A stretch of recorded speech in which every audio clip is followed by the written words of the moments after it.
From KJFM Louisiana Bowling Green, this is Eagle 102, broadcasting 24/7, 365. KJFM Radio, Eagle 102.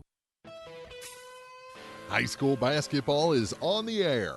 Eagle 102 sports coverage of high school hoops is brought to you by Abel's Quick Shops, Bank of Louisiana, Calumet of Missouri, Eolia Landscaping Supply, Hankey Construction, Bowling Green Chevrolet, the Bibb Beach Funeral Homes LLC, and Collier Funeral Home, Cellular and Satellite Center, Bowling Green Tractor, Brown's Processing and Smokehouse Meats, Community State Bank of Missouri, Kathy Clean, J&D Tire and Auto, Meyer Implement Company, County Market in Louisiana, Craig's Truck and Tractor Service, Quiver River Electric Cooperative, the Bowling Green Insurance Agency, Family Drug in Louisiana, the Bowling Green Pharmacy and Hearing Aid Center, by Ingram Plumbing, the Airyback Life Team, Liggins Flooring, Old Tops Pawn Shop, Midwest Pest Professionals, Mid-America Auto and Towing, the Pike County Health Department Home Health and Hospice, by State Farm Insurance Agent Cindy Blaylock in Louisiana, Outlaw Lawn and Landscaping, Pam Todd Watts Realty, People's Bank and Trust, Perkins Electrical Service, Young Enterprises Incorporated, All Parts in Louisiana, Pike County Mutual Insurance, B&B Automotive, Spring Hollow Coffee, the Mercantile Bank of Louisiana, Mike's Tire Service, by Pike County Memorial Hospital, and by Vicky Cadwallader Real Estate. Now, KJFM Radio presents coverage of high school basketball on your area sports leader, Eagle 102. It's ladies semifinal night here at the 24th Annual Clopton Invitational Tournament. Mark Froelich, Jim Ross, Marianne Everhart, all here tonight to bring you the best of the action on KJFM Radio. We'll tell you about the schedule and who's in what gym when we come back here on the pregame show on Eagle 102. If you are in the market for a car, whether you're looking for a new or used vehicle, make sure you visit Bowling Green Chevrolet, just off Highway 61 at the South Bowling Green exit. Once you get there, you'll see why Bowling Green Chevrolet is the #1 dealership in the area. Check it out for yourself, Bowling Green Chevrolet, where you'll always feel at home. Hi, this is John. I'm one of the pharmacists you see at Bowling Green Pharmacy. We're right here with personal and prompt service, giving you the answers about your medications. You are always welcome to come in and just say hi. The right people, the right service, right downtown. Bowling Green Pharmacy on the square in Bowling Green.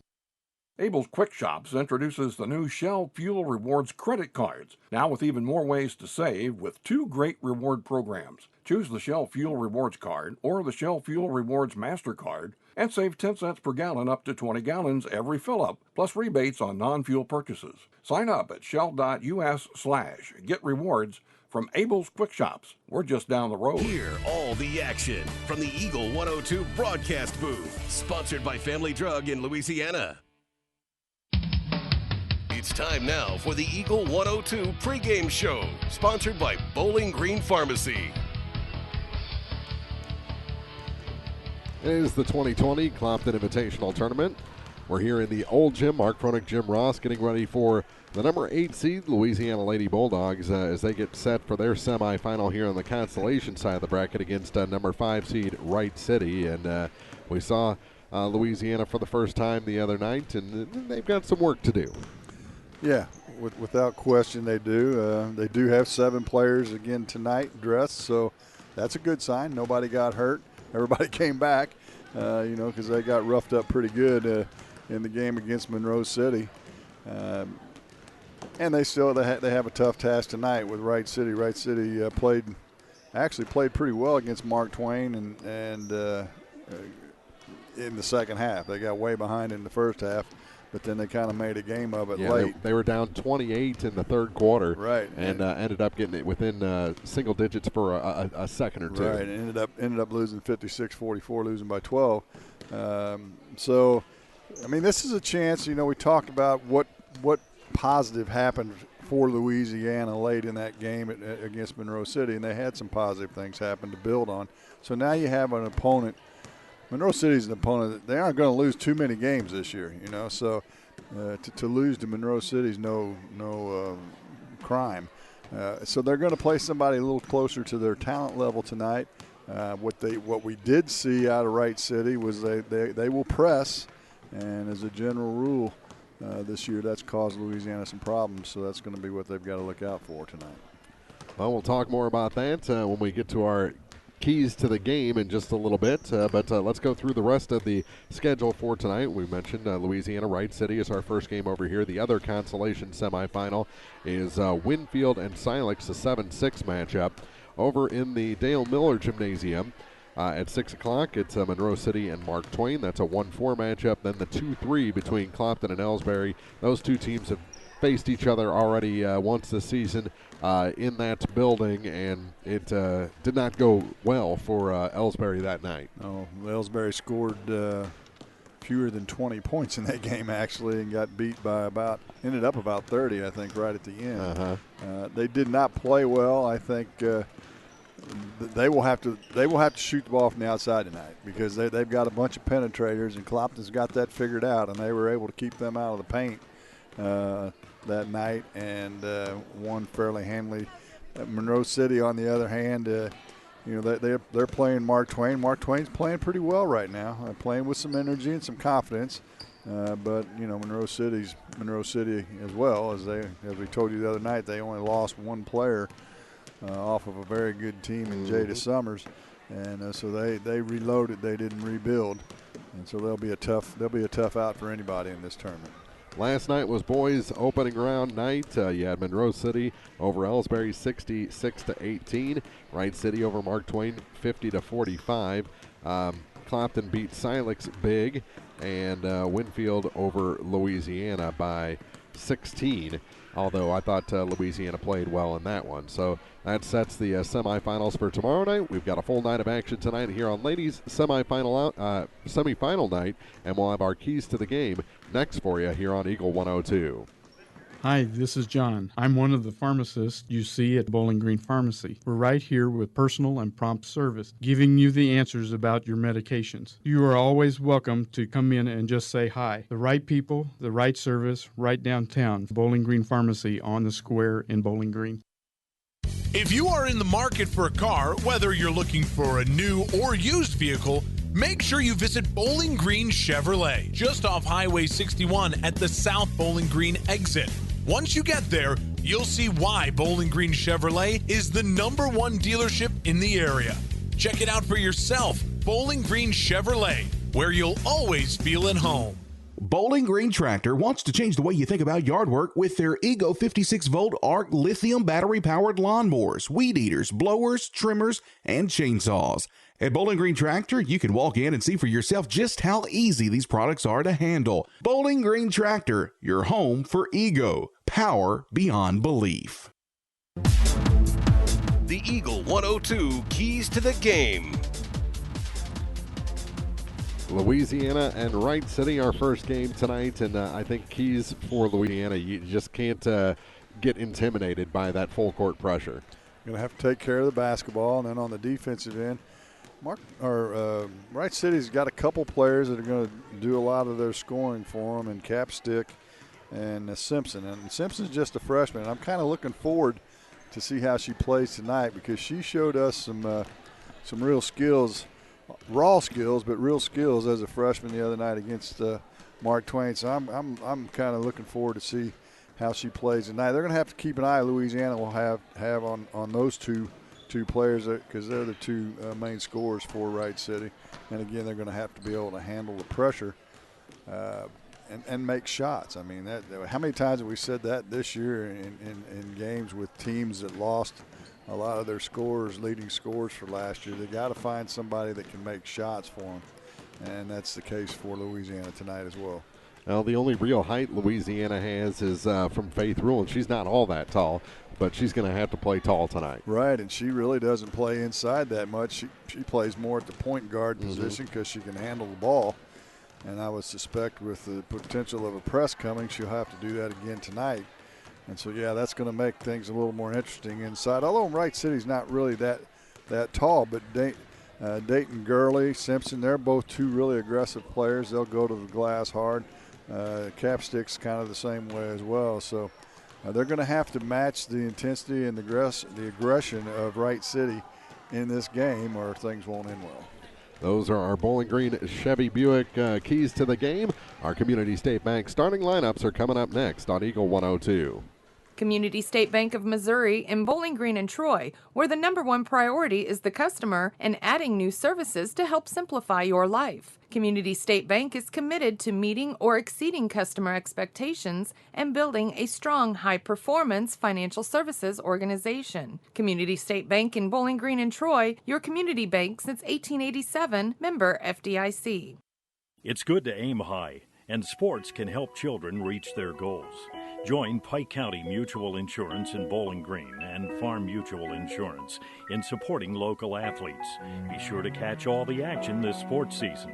Pike County Mutual Insurance salutes young local athletes and wishes them well. And they look forward to protecting these young adults with strong insurance coverage during what is sure to be a bright future. Pike County Mutual Insurance in Bowling Green. Hi, this is John. I'm one of the pharmacists you see at Bowling Green Pharmacy. We're right here with personal and prompt service, giving you the answers about your medications. You are always welcome to come in and just say hi. The right people, the right service, right downtown. Bowling Green Pharmacy on the square in Bowling Green. The Eagle 102 starting lineups on KJFM are brought to you by Community State Bank in Bowling Green and Troy. And our starting lineups for this ball game. First for the Wright City Wildcats, they're the #5 seed, coached by Dan Friedel. They'll start #2, a senior guard, Caitlin Johnson. #5 gets a start, also a guard, she's a junior, #5, Emily Chanel. #10 gets a start, a junior guard, #10, Abby Rains. #20 gets a start tonight. She's a freshman, and we talked about her, Jasmine Simpson. And #21 gets a start, a sophomore, Dayton Gurley. So again, it's Johnson, Chanel, Rains, Simpson, and Gurley for the Wildcats. For the Louisiana Lady Bulldogs, they're coached by Becky Monachino, and they're the 8th seed in this tournament, looking for their first win of the year. They'll start #13, a freshman, Cameron Glow. #15 gets a start, a 5'10 senior, Faith Rule. #21, a 5'6 junior, Jaden Womack. And then #35 gets to start, a 5'7 senior, Misha Campbell. She's been nursing a knee injury so far this season. And then you got the 5'1 senior, Keela Campbell, to round out the starting five. So again, it's Glow, Rule, Womack, Campbell, and Campbell for Louisiana. And those are your Community State Bank starting lineups. Yeah, and both teams are on the floor. Standing around shooting. They're ready to play, I think. But we got 2 minutes and 11 seconds. Don't forget, we'll have semifinal games tomorrow night on the boys' side, as Mark said during the pregame show. And, of course, the girls' championship night is on Friday. I think the first game starts at 4:30 on Friday. Then they move it up a half an hour on Saturday, where the Consolation game will start at 4 o'clock for the boys' championship night. But that's my recovery day. Saturday is? Yeah, that's where I got to I don't get my extra hour of sleep. You're going to lose a half hour sleep, see? However, there allegedly is a threat of snow. No, we're not even going to talk about that. So they may have to move them up to like 1, 2:30, and 4. Well, as long as they, give me a call, wake me up, we'll be fine. Well, you could be done, and then you'd get to go back to sleep. Exactly. So sleep like we normal folks do, at night. What a concept that would be. Yeah, I haven't done that in about 15 years. All right, we've got 8 minutes on the clock. The team's back in their huddles just for final preparation, shedding the warm-ups, and no introductions here in the old gym. I don't think they've even fired up the sound system this week. So I'm looking for speakers. I see a couple speakers. That so there is a sound system. That speaker looks like it's from 1967. And that's new compared to a lot of things. Although they do have the new highfalutin heating and cooling, so I think like it's that. Heating system probably not. Well, it's probably cooling too, I would think. And when they got the new scoreboards over in the Dale Miller Gymnasium, they took those from there over to here and got rid of the ones Right. from the 70s. So that's good. Did it have a dial for the time? No, not a dial. Wasn't that bad? But they did have everyone's running totals. That was actually pretty neat. Right. But it was a hard system to work, that's for sure. Yeah, nowadays it's all computerized, of course. That system probably had dials on it and toggle switches and all that, if I'm guessing right. So we're about ready to go here. Louisiana will be in their home whites as they are the top team in the on the bracket. Wright City in their road blues. Louisiana will move from our left to our right on your radio dial if you're listening to us on the radio. Online, KJFM Eagle102.net. If you want to watch this, we've got both games going. So join in the fun. Wright City controls the opening tip. Abby Raines, she runs the offense for Wright City. And surprisingly, Capstick's not starting tonight. Chanel is starting instead, so they get it to Raines, and she's going to lose the handle. And a turnover immediately gives the ball to Louisiana. Expect a lot of turnovers. In the Mark Twain Wright City game, we had 54 turnovers in the game. Here's the full court pressure we warned you about, and the pass is over my head on the stage. Was it deflected? Did they say it was deflected? Maybe, maybe not. No, they're going to have to bring Rule down and help bring the ball up. I can tell you that right now. Well, the glasses got knocked down over the mouth of Cameron Glow, and that, pretty well blinded her, and then she passed to me, but the pass was too tall and went out of bounds. Now we have a scrum half, and Louisiana's going to steal it, I think. Yes, they are. Well, now they lose it. Turnovers back-to-back, 2 apiece now.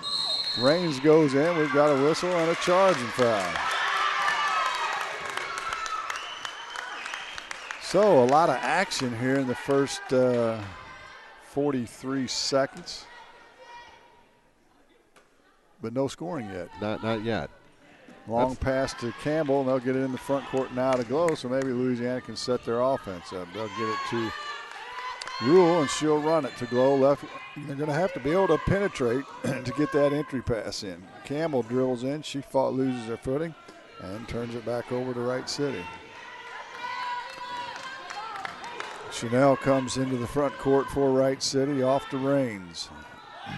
Raines to Gurley. They're still in between the two circles. So Simpson, she's going to turn and go to the bucket, but her shot's blocked from behind by Rule and goes out of bounds. Good defensive play by Rule as she made up some space as she was beat to the bucket on the initial move by Simpson. If you listened to us the other night, when Simpson gets it, she's going to the basket. That's what she does, whether it's in the paint in the half-court game or in the full-court game. Off the inbounds, in the corner Raines. She'll drive baseline. She's got some space up off the glass and good. Abby Raines opens the scoring for both clubs, and they lead it 2-0 to the Wildcats. Rule gets it across the timeline. She'll be fouled by Chanel. First team foul. First foul on Chanel. Actually, that's not right. Raines had a foul earlier, didn't she? Yes, she did. And as I say, that Raines steals the inbounds pass. She'll take it the length of the floor for the layup. Up and good. Abby Raines 4. Louisiana nothing. And we've got a whistle and a traveling violation on Womack. So 5 turnovers already for Louisiana, and we've only played just short of 2 minutes in this ball game. Raines the triggered inbounds. She looks, she gets it to Simpson on the far sideline. She'll drive baseline, nothing doing there. Good defense by Rule. Now Gurley's got it. She'll go to the glass. Her layup's up and good. Defensive breakdown that time by the Dogs and a wide open layup for Gurley, and it's 6-0. Rule now dribbles into no man's land right here in front of us. Gets it back to Campbell. That's Misha. To Womack. Let's see if they can get something going towards the offensive glass this trip down. 6-0, Wright City leads it. We played 2 minutes and 10 seconds. We have a kick into the backcourt by Raines. So Louisiana will get it just inside the front court, into the front court at the center court stripe. It's easier for me to say, right. Misha Campbell will throw it in for Louisiana. to Glow. Guarded by Raines. Raines is going to swat it away and goes out of bounds right in the middle of the Wright City bench. 5:44 to play. Campbell will throw it in for the Bulldogs. She'll get it to Rule, back to Campbell. Campbell backs up, and then a little half-court trap is Wright City, and it's causing all kinds of problems. The ball's deflected out of bounds on the entry pass, and Louisiana will get it back with 5:35 to play in the first. I like the way Rule chased that. If I get it, I've got a clear path. If I'm not going to get it, then just let it go. Rule's inbound pass to Misha Campbell. Her shot's no good. Now the rebound's loose on the floor, and we've got a scrum half, and they'll call a jump ball. On the alternating arrow, Louisiana will maintain possession. Rule will try it again, right side of the paint. Gets it on the baseline. Womack's open. Her shot's short, though. Campbell with the offensive rebound. It won't go. Glow comes away with the offensive board. Now gets it inside to Misha. Her shot's up, no good. And Simpson will come away with the rebound, but she's going to be fouled by Kayla Campbell, I believe. First on Keela, and are we going with Keela? Yeah. Okay. Maybe we ought to ask somebody. I did. Know. Oh, you did? Thanks for sharing that with me. And there it is, folks. Your broadcast partner holds you keeping secrets. Wright City. Leave me alone. Wright City in the front court, and Keela Campbell picks up her second. And up off the bench is Josie Oblinger. I got the Josie. And Wright City will have it at the 28-foot mark in the front court. They get it into Gurley, and she travels. 5:03 to play in the first. Just underway. Glad to have you with us. Jim Ross, Mark Froelich. Marianne's got the games in the new gym. On the inbounds pass, Chanel tracks it down, but she traveled. 4 turnovers for Wright City. Timeout on the floor. Full timeout by Louisiana. 6-0 Wright City leads it. You're listening to the Clopton Invitational on Eagle 102. Hi folks, my name is Cody Kirkendall. See Mike's Tire and Service Center in Bowling Green for all your automotive and tire needs. Mike's features 24-hour tire service, and when it's time to replace those tires, Mike's has great deals on several brands, ensuring they have the perfect tire for your vehicle. Mike's Tire and Service Center additionally offers alignments, tune-ups, oil changes, struts, state and DOT inspections. Mike's Tire and Service Center, Business 61 North in Bowling Green. Clopton Tournament action on Eagle 102, brought to you by Frankfort Farm Supply, Northeast Missouri Title Company, and Carol Rose's Bridal.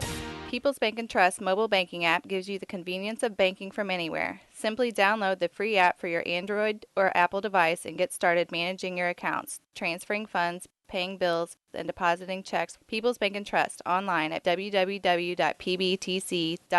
Member FDIC Equal Housing Lender. High school sports on KJFM is brought to you by Bibb Beach and Collier Funeral Homes, Ligon Flooring, and B&B Automotive. Louisiana out of the timeout, gets it into the front court. Rule on the right wing now in a double team, has it swat away and stolen by Simpson. Simpson turns on the Jets, and she's going to be fouled by Womack. That'll be Jaden's first. Team's third. Are we ahead or behind the pace on the turnovers from the other night? No, we're well ahead of it. Yes, well ahead of it. 6-4 right now in turnovers. And there's a deflection off the foot of Oblinger on the entry pass from Chanel. It goes out of bounds, and Wright City will have it underneath the bucket, right side of the paint. Raines to throw it in.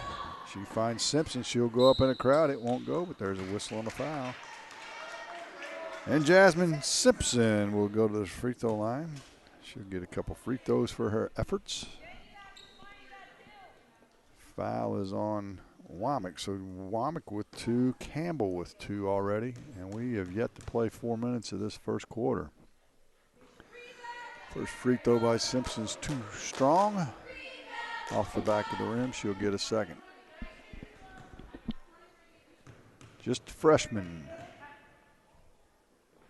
Second free throw short as well. Good block out by Womack, but the taller Simpson able to grab the offensive rebound, and then Raines traveled. 6-5 in turnovers now. That may be a stat to keep track of as the night wears on. I'm trying. Full court pressure again by Wright City. Campbell in a peck of trouble. She looks for help, and we've got a timeout on for Louisiana. Get her out of that double team. 30-second timeout, 4:19 to play in the first. 6-0 Wright City. Coverage of the Clopton Invitational Tournament on Eagle 102 is brought to you by Hayden's Motorsports, Craig Bowen CPA, and Rawls County Insurance. With winter weather upon us, remember One Multi-Sports Complex in Bowling Green is your warm, dry place to get your softball and baseball work in. Call Cellular and Satellite Center in Bowling Green to schedule your appointment and inquire about memberships. One Multi-Sports Complex, just off VFW Road in Bowling Green. Don't let winter stop you from looking ahead to spring. Eolia Landscape Supply knows that fall cleanup is still underway when weather cooperates. Whether it's getting rid of leaves or cutting back shrubs to allow for new growth, Eolia Landscape is also available when you want a new design, fresh mulch, or maybe a new rock bed. They carry several types and sizes of rocks, and they're there to help if you're a do-it-yourselfer or need some assistance. Located at 290 North Old Highway 61 in Eolia. Visit their Facebook page for specials. Let Eolia Landscape Supply and Show Me Landscape Design help meet all your landscaping needs. Well, Louisiana breaks the full court pressure but turns it over, and Gurley takes it to the length of the floor, shoots a layup and scores.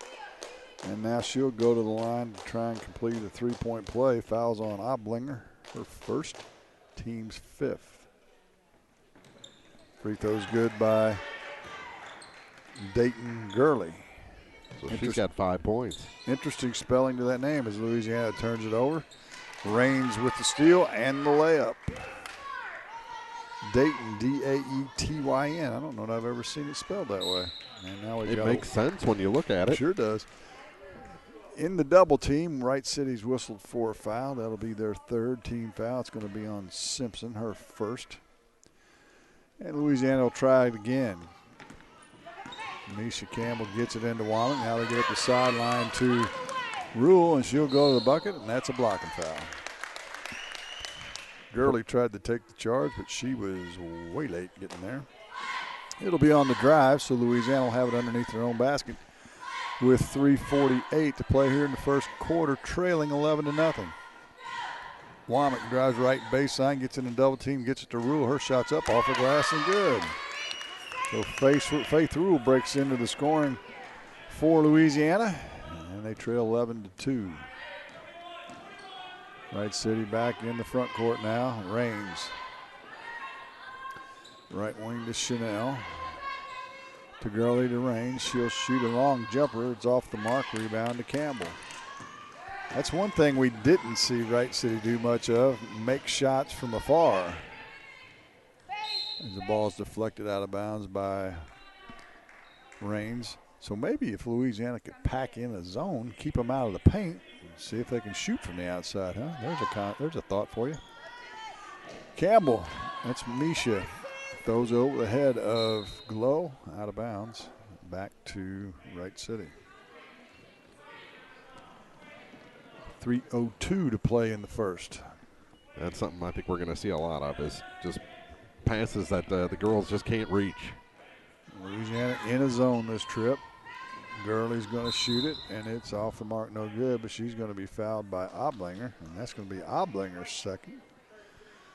So foul trouble bring for the Dogs.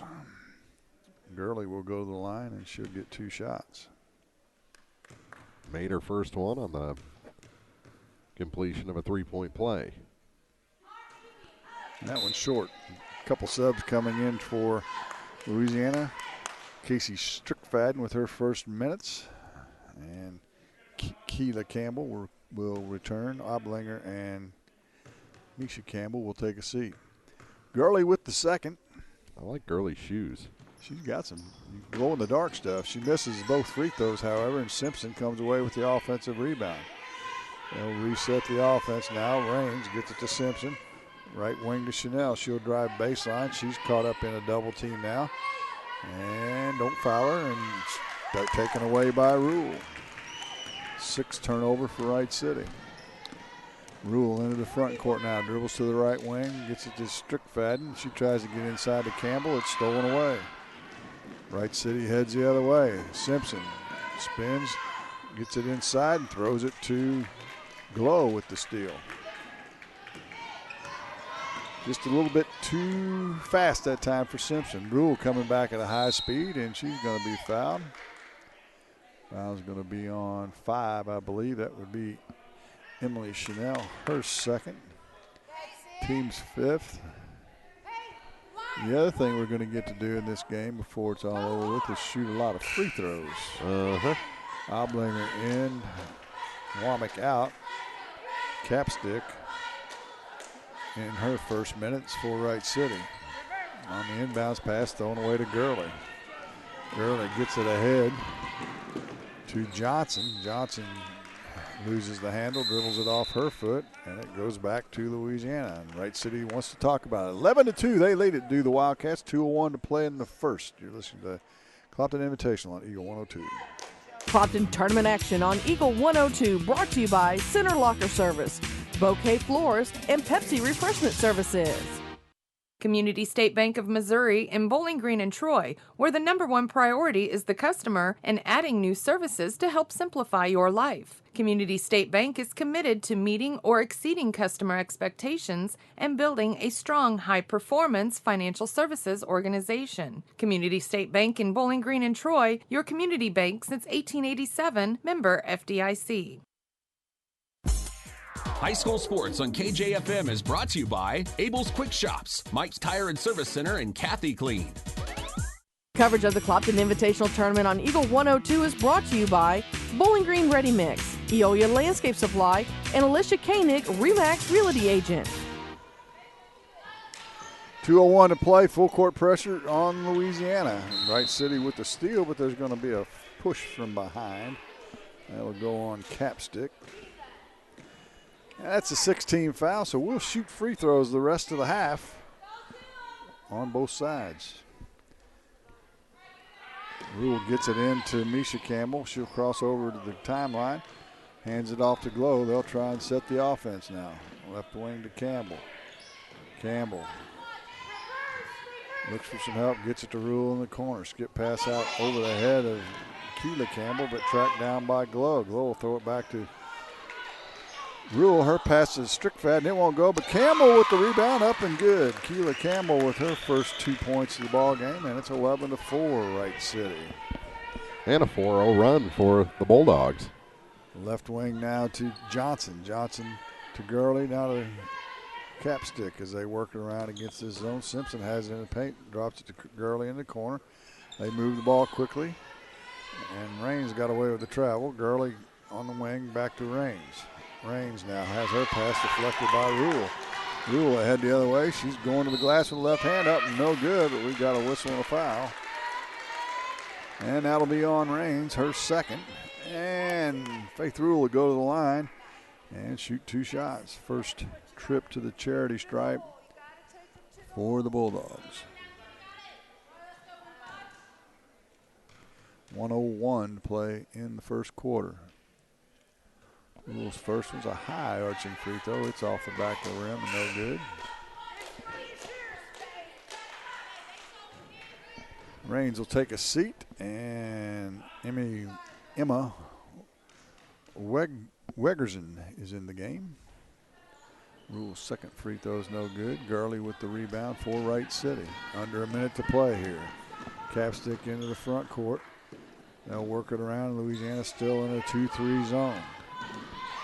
Capstick loses the handle. Is it going to be stolen? It is. Rule with another steal. She'll go to the bucket, dribbles to the baseline, has it swatted out of her hands, and it's loose and stolen away by Wright City. Now they get it ahead of the pack to Gurley. She's all alone for the layup. It's up and good. Dayton Gurley. Simpson swats it back in. It stays in bounds. Oh, my. She blocked the inbounds pass. It hit Glow, who had stepped inbounds. She didn't pick it up, and Simpson grabbed it, and everybody kind of looked at each other like, what's going on? Well, she didn't move. It hit her, but because of the lines, it was like she had moved. Right. So Simpson's going to go to the line and shoot a free throws. They're going to call the foul on Glow, her first. Actually, Simpson will get 2, I believe, where she's 0 for 2 so far. make it 0 for 3. Up, they called it a 1-on-1 instead of a 2-shot.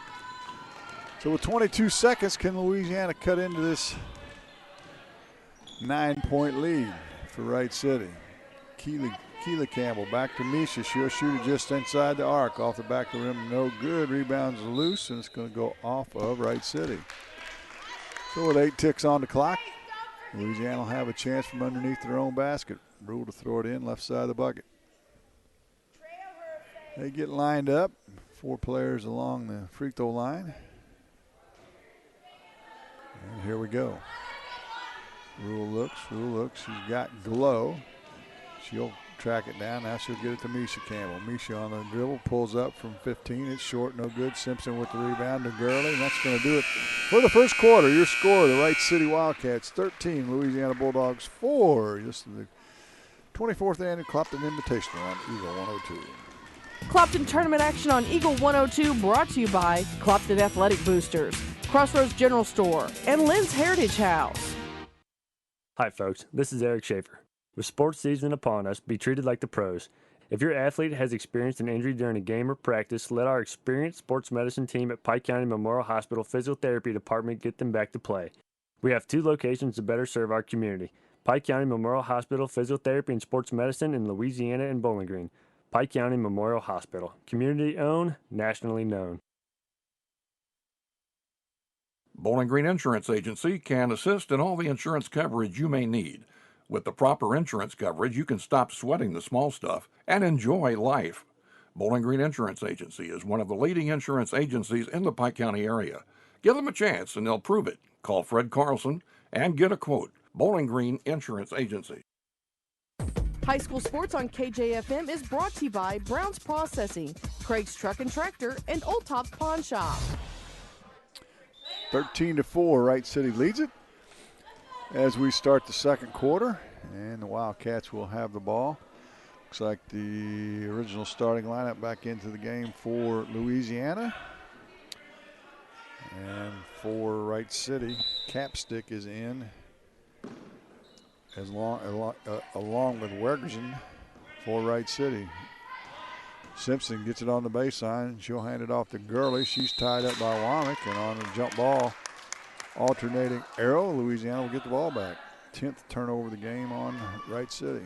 You're not going to win a height battle. You're not going to win a speed battle. Those are the things you got to win the strength battles, and they just did. Absolutely. Rule down the sideline. She gets all the way to the baseline, kicks it back to Campbell. To Rule. Rule now to Womack. Womack left wing to Glow. Glow dribbles out to the head of the key. Looks to an entry pass to Campbell. That's Misha. She'll drive baseline. It's swatted out of her hands. Though goes out of bounds back to Louisiana. Over in front of the biggest sheriff's deputy I think I've seen in a while. He walked through the door a while ago and he took up the whole door. And I was like, holy smokes. It's all the best. And his partner's not very big, so it makes him look twice the size he probably really is. Louisiana gets the inbounds in no problem. Womack drives baseline. Her shot's blocked and hits the wall, which is a mere, well, it's less than 3 feet from the backboard, I can tell you. Yeah. And Louisiana will get it back. Rule to throw it in. Gets it to Campbell. She's got to let it go. She does, and it's money. Pretty shot. Yeah, Misha Campbell, her first bucket of the night, and it's 13-6. Wright City into the front court. They get it to Gurley. They work around quickly to Simpson on the baseline. Her shot's no good. Rebound's loose, and it's going to go off of Louisiana back to Wright City. Louisiana getting a little confidence as this game wears on. Cutting into what was a 11-0 lead at one point. 6-2 run to make this a game. Shot by Capsticks off the mark, no good. Glow with the rebound. She'll be tied up by Simpson.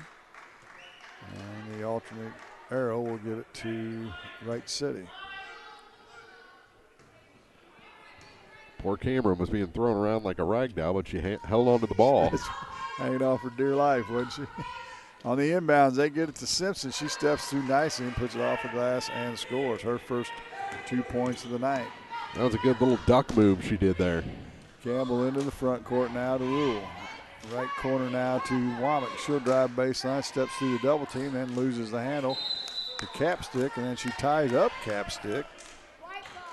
And Louisiana will get it back. So back-to-back turnovers there. Gives the ball back to Louisiana with 6:25 to play in the half. Campbell, she'll fire a three this time. Back the rim, no good. It was on line. Keela Campbell with the rebound. Misha will fire again. This time is short, goes out of bounds. Coach Dan Friedel for the Wildcats was crawling around on his knees a minute ago. I don't know if he was praying or. That's youth. You or I get down on our knees, somebody's going to have to help us up. Wright City into the front court. Well, I'll speak for myself anyway. Scheibel, or check that Chanel shot off the front of the rim, no good. Louisiana with the rebound. That's Rule. She'll turn on the Jets up the sideline. Splits a double team, got away with a double dribble. No, she didn't. The official on the other side saw it. She actually knew it. Kind of had that look on her face. The official right in front of her didn't call it. But the center official noticed it and did.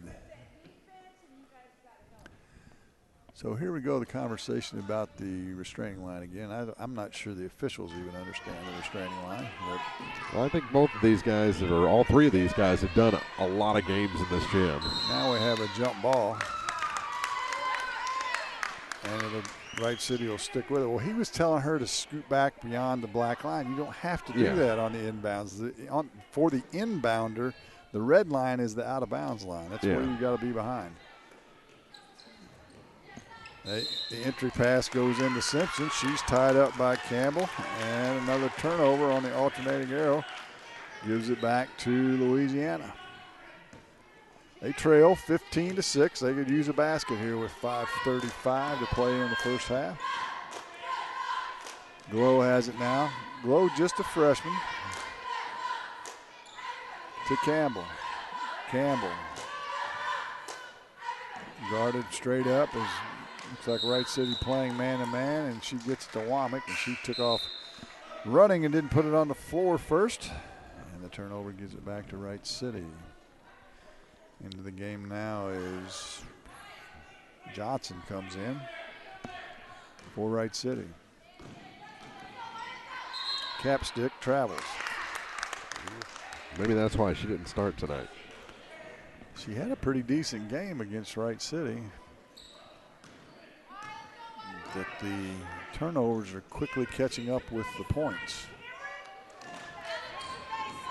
Womack now dribbles to the right wing, gets to Keela Campbell. She'll shoot it from 16. It's good. Keela Campbell, nothing but net. She's got 4, and it's 15-8. Capstick has it stolen away by Rule. She'll go in for a wide open layup. It's up and good. Louisiana will run here, and it's 15-10. Wright City into the front court now by Capstick. She got away with the travel again. Now to Johnson. She'll dribble around the defense and dribbles it off her foot out of bounds. Back to Louisiana. 15th turnover of the game for Wright City. The turnovers have caught the points. 15 for Wright City, 14 for Louisiana. The score is 15-10. Misha into the front court now for the Dogs. Hands it off to Glow. Back to Misha. She'll dribble out of trouble, gets it back to Glow.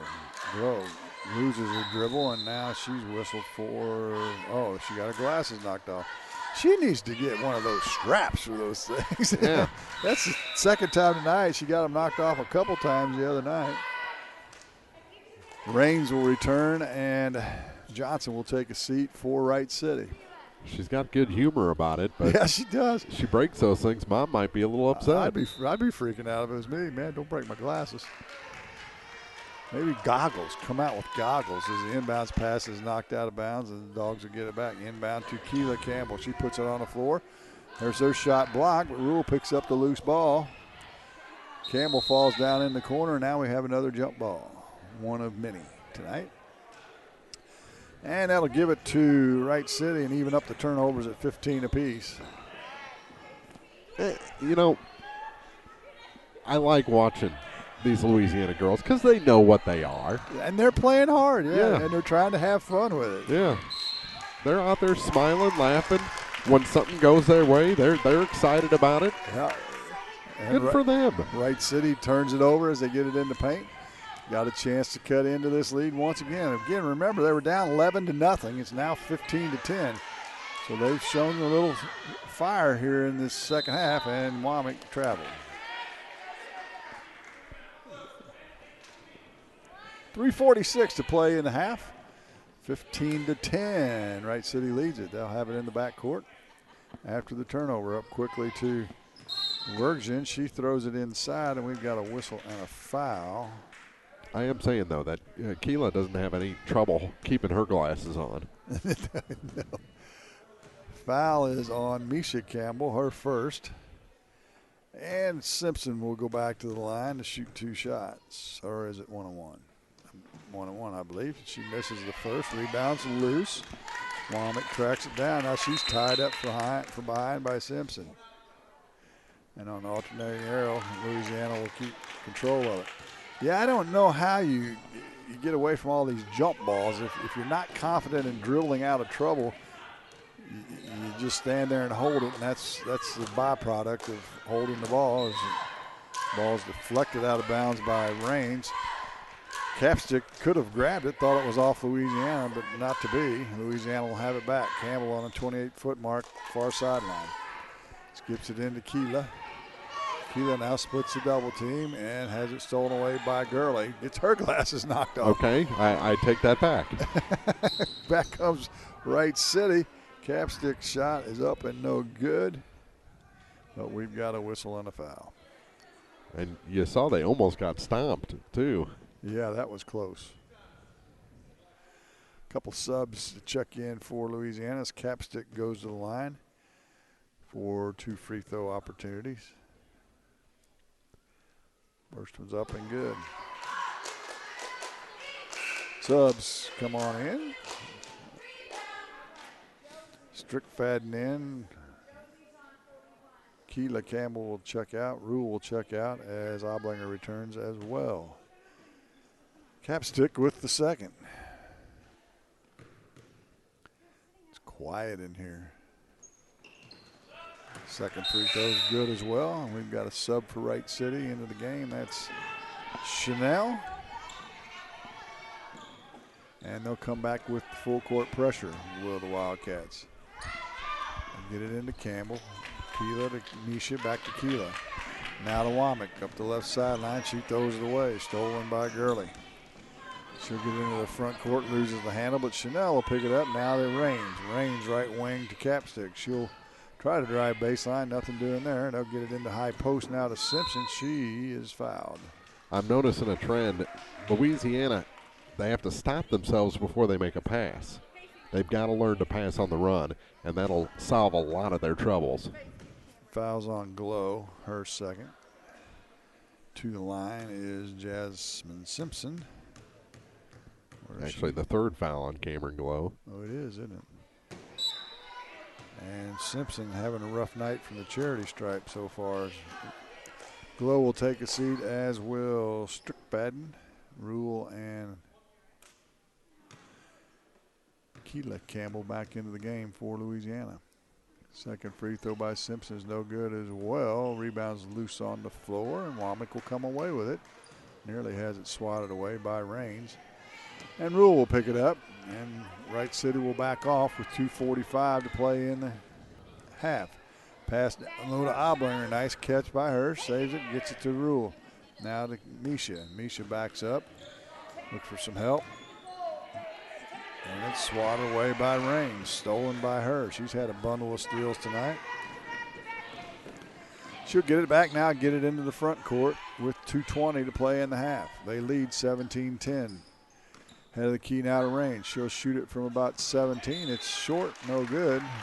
Shot it from 17. It was 15.5 foot. That's exactly right. 17-10.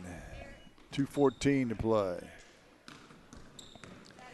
Womack into the front court and throws it away, but then Wright City travels with it, so turnover on top of a turnover. And Louisiana will have it underneath their own basket. I think Strickfadden, last time she was in, may I fell on her wrist, I think. Yeah. Mr. Eric Schaefer's checking it out. Womack shoots it off the glass and good. She is inside the arc by about a half step. But Jaden Womack with her first 2 points, and it's 17-12. Down to a minute 51. We're in the second quarter. Capstick drives baseline, gets to the glass. Her shot won't go, but we've got a whistle and a foul, and that'll go on Oblinger. Her third. Yes. So the real concern now is, are you going to have 5 players in the fourth quarter? Right.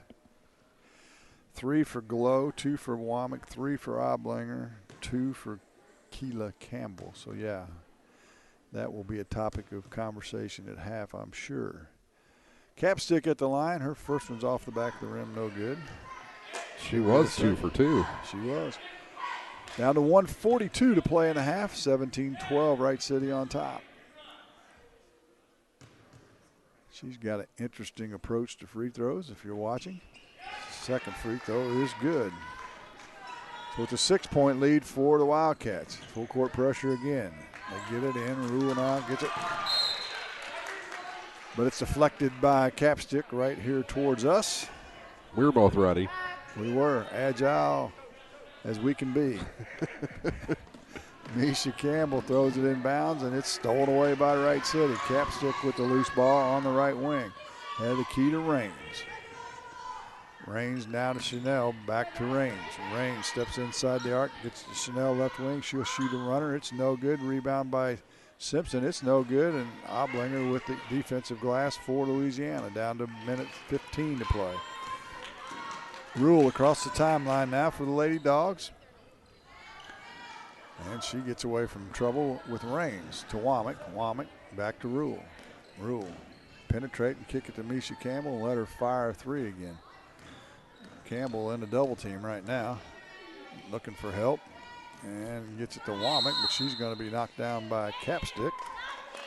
That'll be her first foul, and Louisiana will go to the free throw line as Jaden Womack will shoot a 1-and-1 opportunity. That's the second foul on Capstick and the 8th team foul. Just the third free throw of the game for Louisiana so far. It's up and good. She'll get a second. 52.7 to play in the half. And sitting behind Coach Monticino, I like her enthusiasm. Oh, yeah, absolutely. Second free throw's no good, however, so Wright City with the defensive rebound. Gurley gets it to the timeline, nearly traveled to Chanel. Right wing now to Raines, and her shot is no good, but an air ball and caught Keela Campbell by surprise. Goes off her hands out of bounds, back to Wright City. Yeah, she did the alligator arms when she tried to catch that one. Like you do when we're eating dinner, right? It's time to pay. Raines gets it inside to Simpson. She splits the double team up off the glass. No good. Rebound to Misha Campbell. Dribble out of that mess. She does. And find some space. Yeah, put it on the floor and go. Don't wait for the double team to come. Campbell in the front court now to Womack. Womack dribbles in back to Campbell. Campbell with the left hand. Double team by Raines and Capstick. Now Capstick backs off, and as Campbell goes to the bucket, she'll be fouled by Simpson. Second on Jasmine. And we'll shoot some more free throws. This is good for Louisiana to get to the charity stripe if they can convert. 1-and-1 opportunity for Campbell. 17.7 seconds to go. First one's up and good. She's got a pretty good looking shot, actually. Got really good form. Good rotation on the ball. Let's see if she can convert the second. When Keela's gotten a little time and space, she's got a really pretty shot. Faith Rule has always had a nice looking shot. Campbell with the second. She makes them both. And she's got 4, and we've got a timeout on the floor. 17.7 to play in the half. 18-15, Wright City. You're listening to Clopton Invitational on Eagle 102. Coverage of the Clopton Invitational Tournament on Eagle 102 is brought to you by B&B Automotive, Minnemeyer Orthodontics, and Vicky Catterwall, the Real Estate. Your car, your stuff, your savings.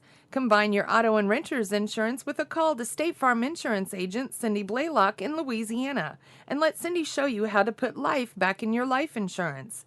Auto, home, and life. Make your wallet happy. Here to help life go right, State Farm Insurance agent Cindy Blaylock in Louisiana. Ingram Plumbing has always been known for its outstanding plumbing service. But did you know that Ingram's is also the largest retail plumbing supply store in the area? We carry Delta faucets, a complete line of Whirlpool tubs and showers, jacuzzi pumps, and many other specialty items. Stop by Ingram Plumbing today, Highway 61, Bowling Green. Area high school sports on Eagle 102 is brought to you by State Farm Insurance, Cindy Blaylock, Bowling Green Chevrolet, and Pike County Memorial Hospital. Rains on the inbounds, gets it into the front court, down to 10 seconds. In the corner, now they get it to Gurley underneath the bucket. Her shot won't go, but there's a whistle and a foul, and if that's on Oblinger, that's going to be her fourth. It is. Gurley back to the free throw line. So you got Oblinger with her fourth. Strickland's got her hand bandaged up over here. Strickfadden, I should say. First free throw by Gurley's in and out. She'll get a second. And Casey Strickfadden not just ramped up, but just does not look comfortable on the Louisiana bench. Not at all. Not at all. The second free throw's no good. Rule gets it. She'll have to hurry. Down to 3, down to 2, down to 1. She fires at the buzzer off the glass and no good. And that'll do it for the first half. Your score, the Wright City Lady Wildcats 18, the Lady Dogs of Louisiana 15. The halftime show's next on Eagle 102. The Eagle 102 halftime report is coming up, sponsored by Cellular and Satellite Center. Hi, this is John. I'm one of the pharmacists you see at Bowling Green Pharmacy. We're right here with personal and prompt service, giving you the answers about your medications. You are always welcome to come in and just say hi. The right people, the right service, right downtown. Bowling Green Pharmacy on the square in Bowling Green. Get connected to a fast-paced world with Cellular and Satellite Center in Bowling Green, an authorized U.S. cellular dealer, along with Dish Network, DirecTV, Viasat, and HughesNet high-speed internet packages. Cellular and Satellite Center also carries a variety of TVs and accessories and installs security systems. Get connected today with Cellular and Satellite Center in Bowling Green. Bank from anywhere with Bank of Louisiana's new Freedom Checking account. No minimum balance, no monthly fees, and free access to all of their mobile and online banking services. Bank on your own terms with Freedom Checking from Bank of Louisiana. Member FDIC, equal housing lender. Home data rates may apply. Check with your carrier for details. Freedom Checking from Bank of Broadcasting Louisiana. from the Family Drug Booth, it's the Eagle 102 Game of the Week. It's now time for the Eagle 102 Halftime Report, sponsored by Cellular and Satellite Center. Pretty good half of basketball for the Louisiana Lady Bulldogs. I mean, the turnovers are high, but the turnovers are high.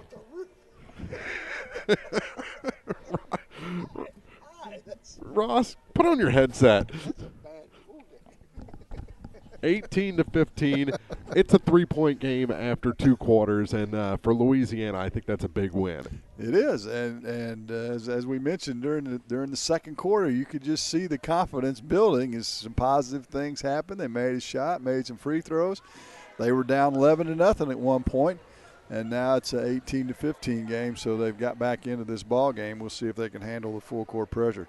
Let's take a look at the scoring for the Dogs. 4 people scored for them. Faith Rulf with 4, Misha Campbell with 4, Keela Campbell with 4, and Jaden Womack with 3. The Dogs were 3 for 6 from the free throw line, and they turned it over 21 times. For Wright City, they're led by Dayton Gurley with 7. 6 for Abby Raines, 3 for Kelsey Capstick, 2 for Jasmine Simpson. They were 4 for 13 from the free throw line, and they turned it over 17 times as well. Wright City led it 14-4 at the end of the first quarter, and we're outscored 11-5 by Louisiana in the second quarter to get us to our 18-15 score here at half. I like it. They're out there. They're having fun. There are things that they struggle with. They know it.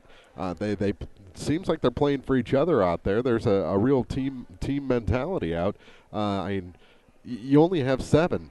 So I mean, you've got to band together and try and dig out of what you're dealing with. And everything up to this point has been pretty negative. In almost every game, they've had very few really good positive moments. They had a positive half of basketball, particularly a positive quarter. They outscored Wright City 11-5 in that quarter. So, boy, if you can build on that. If they get a win, what would that do? Would that build their confidence? Would that really, that would put them ahead of a lot of teams in the area. That's right, and it's just hard to. It would be hard to measure what that would do if they could somehow pull this game off, and they're in it. They're in it without a doubt. Who's not in it? Mark Twain in the third quarter. They trail Monroe City 31-5. Yikes! So.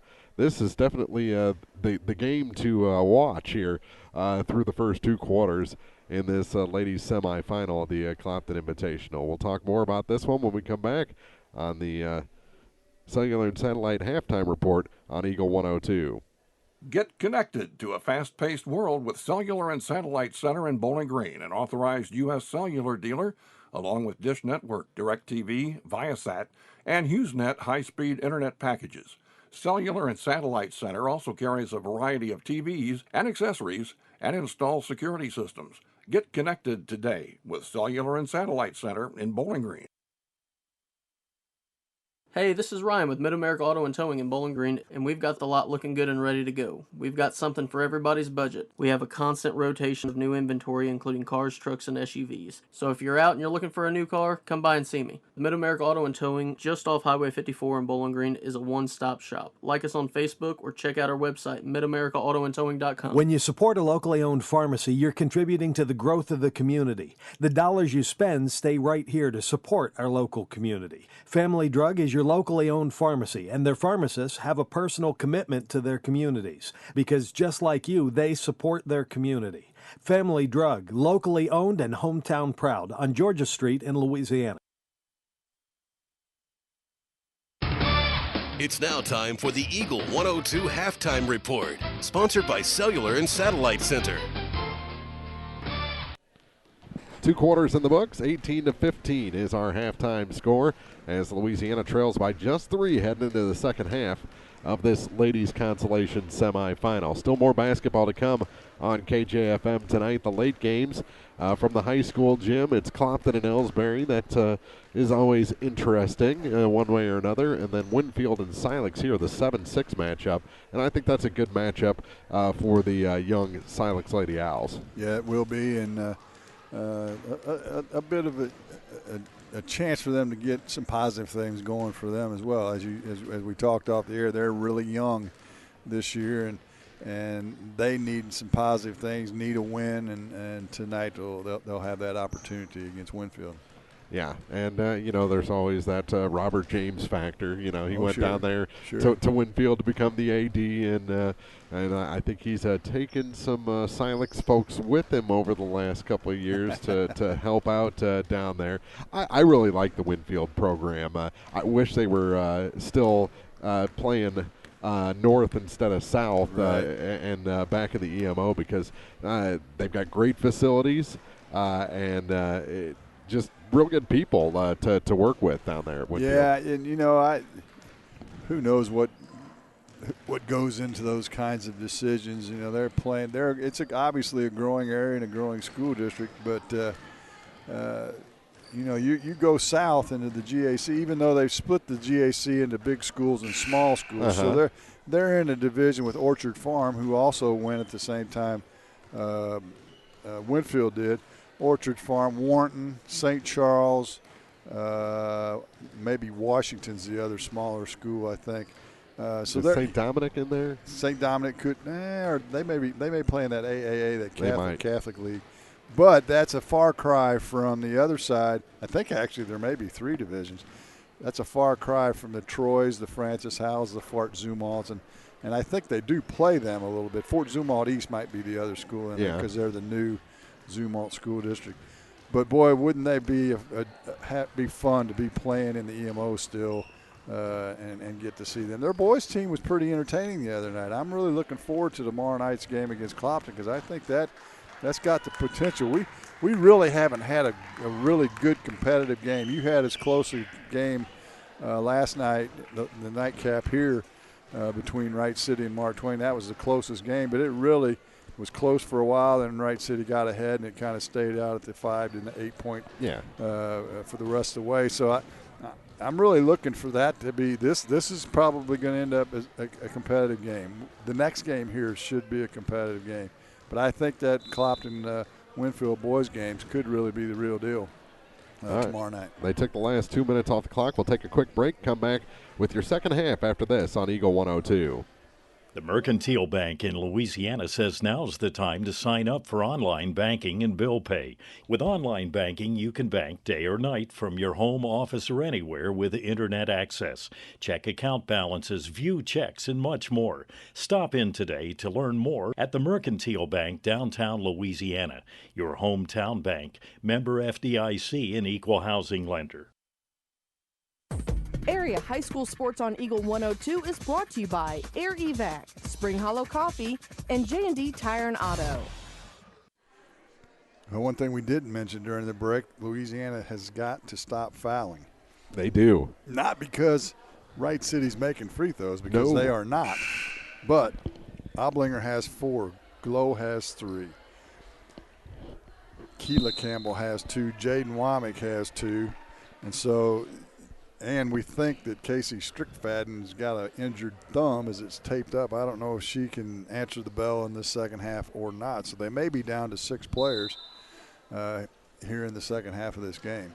So they're going to have to play straight-up defense and try and keep their hands to themselves if at all possible. Wright City has it to start the second half, and what happens? The turnovers. The 18th of the game. We didn't even talk about those a whole lot at halftime, but there have been a bunch. And Wright City starts the second half with 1. Original starters back in the game for Louisiana. Womack with it. Is Wright City in a zone this time. It's going to give Louisiana a little room to move around. Rule is going to dribble out of trouble in the paint in between the circles. Right wing now to Womack. She'll get it back on the elbow in the corner to Keela Campbell, and her shot from 15 is good. She's got 6, and the lead is down to 1 for the Wright City Wildcats, 18-17. Capstick drives baseline, and they're going to call a blocking foul. Who's that going to be on? I think it's on Faith. It is her first. Well, that's a good thing. A couple of the other people in the area, they didn't need another foul. Uh-huh. Raines throws it inbounds to Capstick. She'll kick it back the right wing now to Chanel. She'll drive the wing, nothing doing, tied up, and we'll have a jump ball. And on the alternating arrow, it's going to go back to Louisiana. So another turnover for Wright City. So good defense for the Dogs the first 2 possessions of the second half. Let's see if they can score another bucket here in their second possession. This zone may be a blessing for them. Campbell got to get Rule in the middle. Womack dribbles in right side to Keela Campbell, and she's going to travel. That's something that Dan Friedel did in the opening round, was change defenses at halftime, and that seemed to stifle Mark Twain, allowed them to come back into the ball game. But this one, I'm not sure if that really is going to trigger anything against Louisiana. Yeah, part of the challenge for Louisiana is getting freed up 4 shots. If they sit back in the zone, they'll have that opportunity. Gurley goes to the paint, maybe got away with the travel. Rebounds loose. Capstick's going to pick it up, and we're going to have another jump ball of the dozens that we've had so far tonight. But this time, Wright City will keep possession, leading 18-17.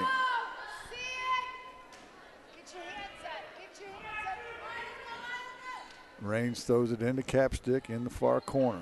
Skip pass out to Chanel. Head of the key. Right wing now to Johnson. Johnson now throws it to Raines. It goes by her. She'll track it down right at the center court strop. Chanel now left wing in the corner to Capstick. She'll shoot a 3. It's off the mark, no good. But Chanel with the rebound for Wright City. Raines now on the dribble between the circles, looks for some help to Chanel. Chanel right wing now to Johnson. Johnson throws it inside to Gurley on the right block. She'll try and kick it outside, but it's deflected by Campbell. Out of bounds back to Wright City. That was great defense from Louisiana. It was, and then finally a little flow to this game. Something we haven't had a whole lot of. Range to throw it in. Gets it into Capstick, and it's swat away. Stolen by, well, it's loose on the floor. Womack almost had it. Still loose. Now Capstick's going to come up with it. She carried it. So the defensive pressure you talked about, Mark, finally did force the turnover. The 20th of the game on Wright City, and Louisiana will get it back with 5:47 to play in the third quarter. Campbell into the front court for the Dogs against this 2-3 zone of Wright City. Womack drills in. Her shot's blocked, though, and the loose ball goes off the fingertips of Rule back to Wright City. 5:30 to play in this third quarter. If you're just tuning in, Monroe City having their way with Mark Twain in the other gym as a shot by Capsticks off the mark. Check that. Gurley's off the mark, no good. Right, Louisiana with the rebound. We've got a game here, 18-17. Campbell between the circles on a pick and roll with Womack. She's got some space. She'll fire the three from the rim, no good. Rule with the rebound. Her putback's up, in and out, no good. Raines with the rebound. Louisiana could have taken their first lead of the game with that bucket, but it rolled in and out. Chanel's going to fire a deep three. It's way off the mark. Goes out of bounds straight to Louisiana. Can you imagine? I mean, they opened the game on the short end of an 11-0 run. Yeah, yeah, you think about it, that's a 17-7 run since that point in time, and we've got a whistle and a timeout on the floor. Louisiana's going to talk about it. We'll step aside as well. 18-17, Wright City in the 24th annual Clopton Invitational on Eagle 102. Coverage of the Clopton Invitational Tournament on Eagle 102 is brought to you by Mick Mailer & Sons Backhoe and Excavating and Lacrosse Lumber Companies in Bowling Green, Louisiana and Vandalia. If you are in the market for a car, whether you're looking for a new or used vehicle, make sure you visit Bowling Green Chevrolet, just off Highway 61 at the South Bowling Green exit. Once you get there, you'll see why Bowling Green Chevrolet is the #1 dealership in the area. Check it out for yourself, Bowling Green Chevrolet, where you'll always feel at home. Abel's Quick Shops introduces the new Shell Fuel Rewards credit cards, now with even more ways to save with 2 great reward programs. Choose the Shell Fuel Rewards card or the Shell Fuel Rewards MasterCard and save 10 cents per gallon up to 20 gallons every fill-up, plus rebates on non-fuel purchases. Sign up at shell.us/get rewards from Abel's Quick Shops. We're just down the road. Area High School Sports on Eagle 102 is brought to you by Cellular and Satellite Center, the Mercantile Bank, and Bowling Green Tractor. Out of the timeout, Louisiana will have it at the center court stripe right here in front of us on the scores table. We're on the stage here in the old gym at Clopton High School. No problems on the inbounds. Looks like Wright City's going to stay in a little 2-3 zone, kind of try and match up a little bit more than they did earlier. See if a cutter goes through. The shot is blocked by Keela, but Rule with the rebound, and her shot's up and good. Faith Rule with the bucket, and Louisiana takes the lead, their first of the game, at 19-18. 4:20 to play in the third. Raines at the head of the key. They work it around to Johnson to Chanel. Inside to Gurley. She'll go up and under and score. So the lead was short-lived as Gurley scores her 9th point. And it's a 20-19 lead for the Wildcats. Womack on the dribble now to Misha. She'll hand it off to Glow. Back to Womack. She penetrates the seam to Keela. Keela back to Glow between the circles. She's being hounded by Capstick, and we'll get it to Womack. Womack turns, looks for some space. She'll fire it. It's off the rim. No good. Little off-balance shot that time. Gurley with the rebound. She looks for help, gets it off to Raines. Raines now back to Gurley. She'll dribble it into the front court. Nobody's picked her up yet in the corner to Chanel. She'll penetrate, pull up from 10. Good. Chanel with her first bucket of the game. And the lead's now 3 at 22-19. Down to 3:15 to play in the quarter. The third. Glow. Under pressure again by Capstick. Gets it to Womack. Womack to Keela. Campbell on the far wing. She'll look for some space, tries to get it to Rule inside. She makes the catch on the block, gets it to Campbell. Her shot's partially blocked. Now it's loose. And we have a tie-up, Womack and Johnson. And on the alternating arrow, who's it going to be? It'll be Louisiana's ball. Jaden just isn't afraid to get in there and fight for a ball. No, she isn't. You notice Misha Campbell's shoes look like she's wearing flip-flops? Flip-flops and white socks. That's what her shoes look like. Glow shots off the mark. They do kind of look that way. I hadn't paid that close of attention. It's an optical illusion. Back comes Raines to Wright City, right down the boulevard, and she'll be fouled. It looks like when I take out the trash at 10 o'clock at night. White socks and flip-flops. Raines will go to the free throw line. She'll get 2. The foul is on Faith Rule. Her second. Raines, first trip to the free throw line. It's up and good. She'll get a second. So Louisiana takes the lead in a 5-0 run at this point for Wright City. Has got them back on top by 4. With the second free throw by Raines, good. Make it 5 and a 6-0 run. And Oblinger will check in for Campbell. Yeah, you hear some stuff you probably shouldn't hear when you're up here broadcasting on this side of the bench, shouldn't you? Yeah. Womack on the far sidelines to Keela Campbell. She'll drive baseline, find some space, but we're going to have a whistle and a foul. And the foul is going to be on Johnson, I believe, her first. And Womack will throw it in for the Dogs, right side of the paint. She's going to have to hurry to get it in. She lobs it into nobody, stolen by Raines. Raines is caught from behind by Rule, and she slams into the bucket, and they're calling an intentional foul?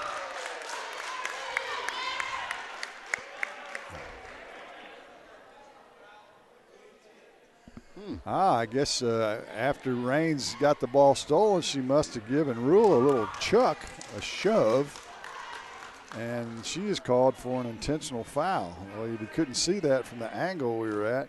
So it'll be the third foul on Raines, and Rule will go to the line, and she'll get a 2 free throw opportunity. First one's up, off the rim, no good. She's 0 for 3 from the line so far. She'll get a second. Campbell will come in, and Glow will take a seat. Rule will shoot the second. That's going to be short. So, the intentional foul, no advantage for Louisiana. And that goes back from the point of interruption, gentlemen. And Louisiana will get the ball. 2:21 to play in the third. 24-9 our score. Wright City back on top. Little 6-0 run has given them the lead. That's after Louisiana took the lead at 19-18, and the Dogs could use a basket. Oblinger to Campbell. Campbell looks for some space. Can't find it to Oblinger in the high post. Now she'll turn and shoot from 15. Front of him, no good. Rebound to Regerson, and stolen away by Keela Campbell. Loose on the floor, stolen back by Wright City. Now they try and get it ahead to Gurley. It's loose on the floor. Chanel will pick it up, gets it to Gurley. They'll work it to the right wing now to Capstick. She'll shoot it from 15, in and out, no good. Put back by Chanel, won't go. Rebounds loose on the floor. Gurley has it, and we've got a tie-up. And on the alternating arrow, who's it going to go to? Stay with Wright City. It will. Now to minute 38 to play in the third. 24-19, Wright City on top. Capstick to trigger it in for the Wildcats. Gets it to Gurley. Her shot's up. They're going to wave it off. It went in. They call travel as she forgot to put it on the floor before she went to the hole. And the turnover gives it back to Louisiana with a minute 35 to play in the third. They could use a bucket. Like I said that last time down. Womack on the right wing loses the handle. Now she's got to find some help, and she tries to get it in the post. The foul's going to go against Gurley. Second on Dayton. Louisiana will have it underneath their own basket now as Glow comes in, and Oblinger will take a seat for the Dogs. Misha Campbell to throw it in. Gets it into Womack took a little too much time. Kilo Campbell shot no good off the glass, but she's fouled, and she'll get 2 shots. Thought that was going to go off the glass for an and one, but just missed the mark. Foul is on Capstick, her 3rd. First free throw by Campbell's up and good. Hey, this will get Louisiana going again offensively.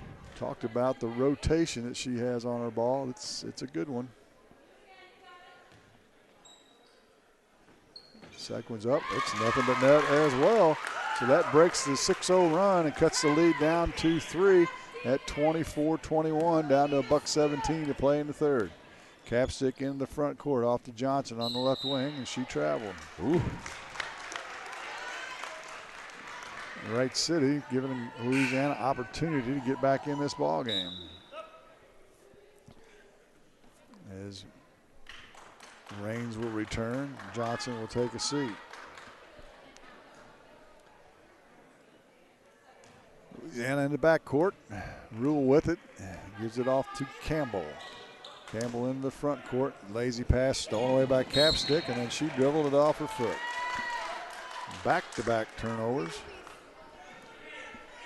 As I know you're going to find this hard to believe, but I think Wright City's taking the lead in the turnover race. It's actually close. We'll add them up at the quarter. And there's another turnover by Louisiana as Capstick makes the steal, and then she's fouled immediately.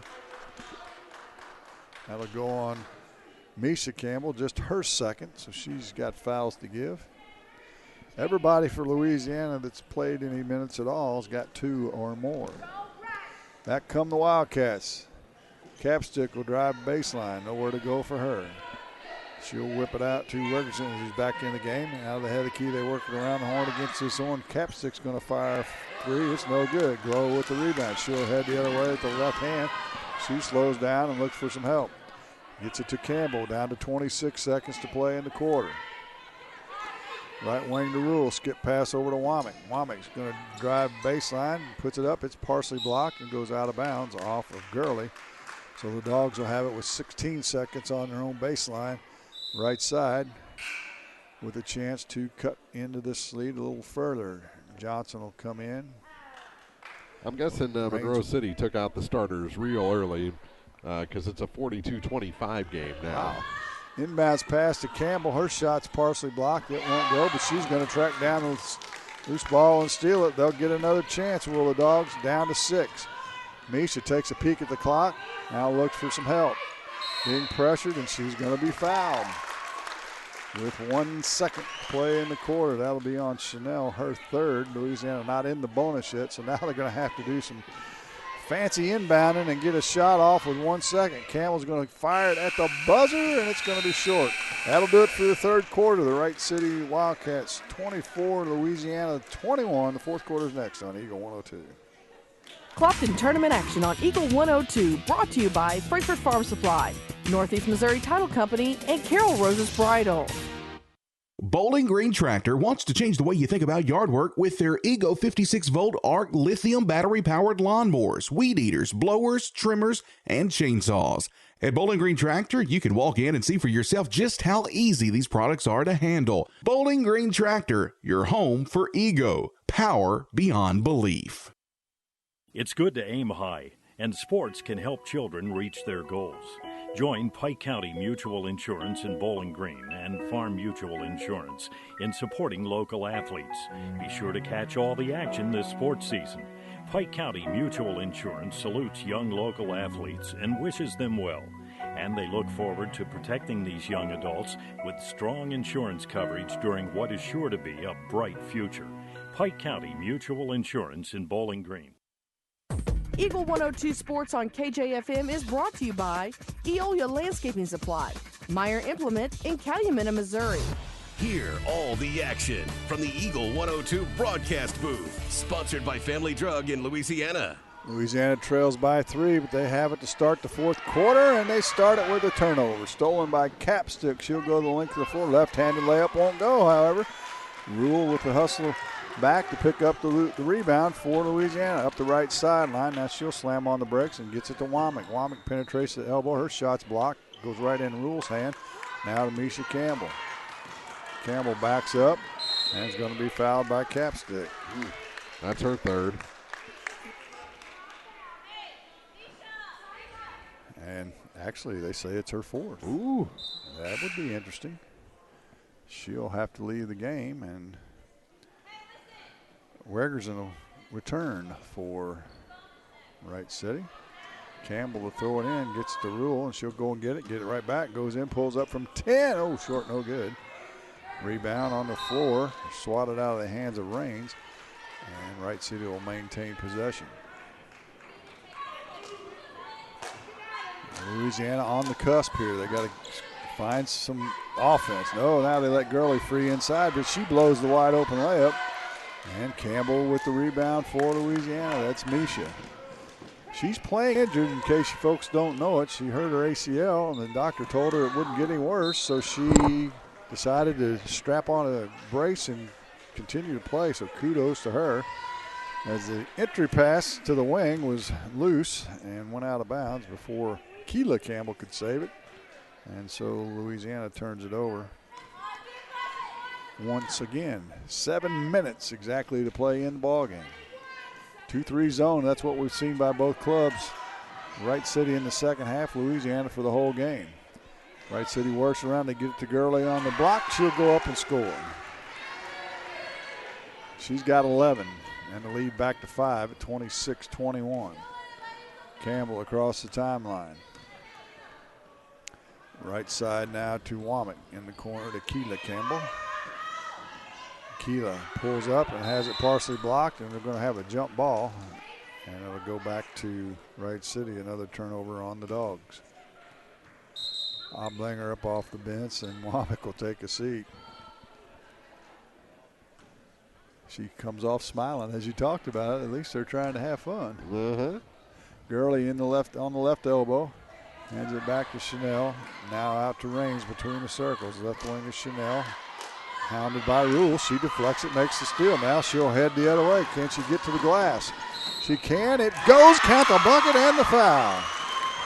Faith Rule able to use her speed and beat the defense, score the bucket and the foul. And I believe that's going to be on Raines. No, actually, they're going to call it on Chanel, and that'll be her fourth. Ooh.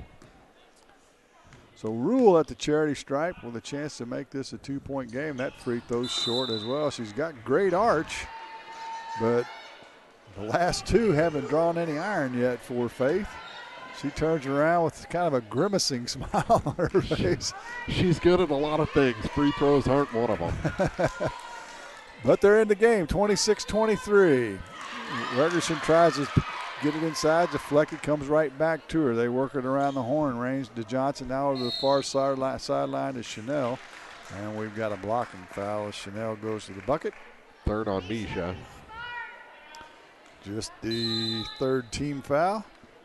We'll take a break as Wright City wants to talk about it. 26-23, the Wildcats still on top. 5:54 to play in the ballgame. You're listening to Clopton Invitational on Eagle 102. Clopton tournament action on Eagle 102 brought to you by Orff Construction, Twin Pike Family YMCA, and Nutrient Ag Solutions. Hi folks, my name is Cody Kirkendall. See Mike's Tire and Service Center in Bowling Green for all your automotive and tire needs. Mike's features 24-hour tire service, and when it's time to replace those tires, Mike's has great deals on several brands, ensuring they have the perfect tire for your vehicle. Mike's Tire and Service Center additionally offers alignments, tune-ups, oil changes, struts, state and DOT inspections. Mike's Tire and Service Center, Business 61 North in Bowling Green. People's Bank and Trust mobile banking app gives you the convenience of banking from anywhere. Simply download the free app for your Android or Apple device and get started managing your accounts, transferring funds, paying bills, and depositing checks. People's Bank and Trust online at www.pbtc.net. Member FDIC Equal Housing Lender. Hear all the action from the Eagle 102 broadcast booth. Sponsored by Family Drug in Louisiana. Area High School Sports on Eagle 102 is brought to you by Community State Bank of Missouri, Family Drug, and Pike County Health Department, Home Health and Hospice. 26-23, Wright City has the ball with 5:54 to play and the lead. We're in the fourth. They get it to Gurley on the block. She got away with the travel, changed pivot feet. Now to Chanel. She'll shoot it from three, but they call that travel. And the turnover gives it back to Louisiana with a chance to tie the game with the three. They have not made a three tonight. Rule into the front court, left wing to Glow. Glow dribbles in, got some space. Now gets it to Keela Campbell. Her shot's up off the glass. It's short. And the rebound by Johnson. Now it's loose on the floor, and we've got another tie-up. And on the alternating arrow, who will it be this time? It'll be Wright City's ball. Well, you can't criticize the effort. A lot of effort going on out there. Raines dribbles into a double team. There's Rule all over it. Knocks it into the backcourt. Raines still has it. She'll get it to Chanel. Chanel now the right side to Wergergen to Gurley. Gurley to Wergergen. She'll shoot it from 10. It's an air ball. And goes off the foot of Raines out of bounds back to Louisiana. Down to 5:09 to play in the game. 26-23. Rule into the front court for the Dogs. She'll throw it down low to Campbell. She'll put it up in a crowd. It won't go. Rule with the rebound tip in. It won't go either as well. It's loose on the floor. And we've got a jump ball. There's Johnson a little frisky at the bottom of the pile. And on the alternating arrow, Louisiana will get it this time. As Capstick will come back in with 4 fouls. Rule will have it underneath. If I'm not mistaken, she's a pole vaulter. She's got some physical skills that you and I don't understand. Pole vaulting. Campbell on the inbounds, back of the rim, no good. She gets her own rebound. That's Misha. She'll put it up in a crowd. It won't go, but we've got a whistle and a foul. Man, she's strong with the ball, isn't she? Yes, she is. She'll go to the line and she'll get 2 shots. She's been stuck on 4 points since the first half. She has. The foul on Johnson, her second. I knew Johnson would probably pick up a personal here pretty quick after that wrestling match. Right, first free throw won't go. She'll get a second, will Misha. Got to take advantage. They'll shoot free throws from here on out. That's the 7th team, or 8th team foul, I should say, on Wright City. Just 4 on Louisiana, so they're in good shape. Foul-wise. Maybe I just jinxed him. As the second free throw's no good, they're going to say it's off of Gurley, back to Louisiana. Yeah, Misha was 2 for 2 before missing those 2. Rule to trigger it inbounds. Try to force it inside, but it deflects right out to Womack. She picks up the loose ball, gets it down to Campbell. That's Misha, and she got knocked out of bounds and no whistle. She has that what the heck look on her face. But the official didn't see it fit to call a foul. And the turnover will give it back to Wright City. They head the other way quickly. Capstick gets it into Gurley. She's tied up by Glow. Another jump ball, and it will stay with Wright City. We could break a record for jump balls, too. Did you keep track of that? I didn't. I'll go back. I'll review video later. Okay. If it's a record, I'll let Misha know. There you go. On the inbounds pass, Raines steps across the inline, so that'll give it back to Louisiana with 4:31 to go in the game. 26-23, Wright City on top. Campbell hands it off to Glow, and she traveled.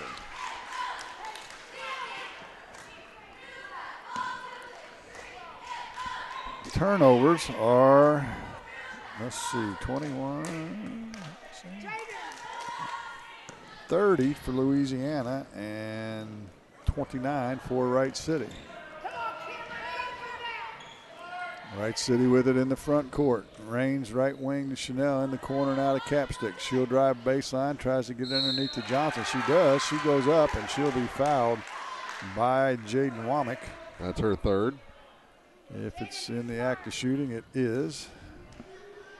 Johnson will go to the free throw line for the first time tonight, and she'll get 2 shots. As the gym falls silent. First free throw is off the glass and good. The bank is open at Clopton High School tonight. When in doubt, put it inside that box. See what happens. If you got it online, generally it's going to go. She's going to try it again and does it one more time. I think that was by design. Uh-huh. So she makes both free throws, and now things get a little tougher for Louisiana as they trail by 5. Misha Campbell drives in, shoots, scores the runner and the foul. Jordan-esque runner. And they're going to count the bucket, and Misha Campbell will go to the line to try and complete the three-point play. Foul the third on Dayton Gurley. Convert the free throws. We talk about it all the time. They win you basketball games. That one's short as well. Capstick with the rebound. She'll find some space. She's going to take it to the hole, tries to throw it underneath, but we've got a kick. And Wright City will maintain possession. I think maybe that was Glow that did a nice kick save on that. Good non-call there on the defense on Cameron Glow, though. They get it into Gurley on the shot, and a travel violation.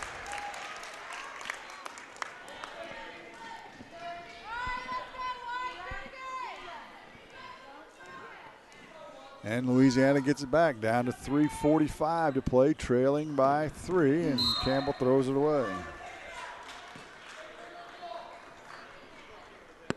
Well, we had 54 turnovers in the game the other night. That is by the boards. Yeah. Chanel's going to drive in. Her running one-hander won't go. Capstick with a big rebound, and her putback's no good, but they'll get Faith Rule for the foul. That'll be her third. Uh-huh. And to the line is Kelsey Capstick. She's actually been pretty decent from the free throw line for Wright City. 3 of 4. And she'll get 2. That's good. 16 foul on Louisiana, so Wright City will shoot free throws the rest of the way as well. Second one for Capstick on the way. And it's good as well. So they're 6 for 6 from the free throw line in the second half after being 3 for 13 in the first. And now we have a travel, is that what they call it? Yes. A traveling violation on Womack, so the turnover gives it right back. Possessions are invaluable at this point. They've got to get a shot.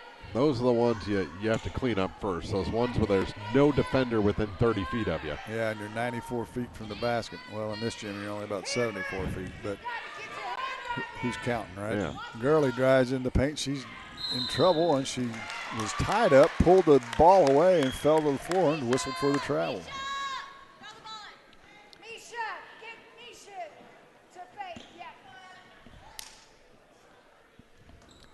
Down to 3:12. 5-point lead for Wright City, 30-25. Campbell into the front court. She's going to try and dribble right through the double team. That will not work. Chanel dribbles it off her foot. Gets it ahead to Raines. Raines off the Capstick on the baseline. She finds Johnson underneath. Her shot's up and good. Little run here by Wright City. And they've stretched their lead to 7, and that's a peck of trouble for Louisiana.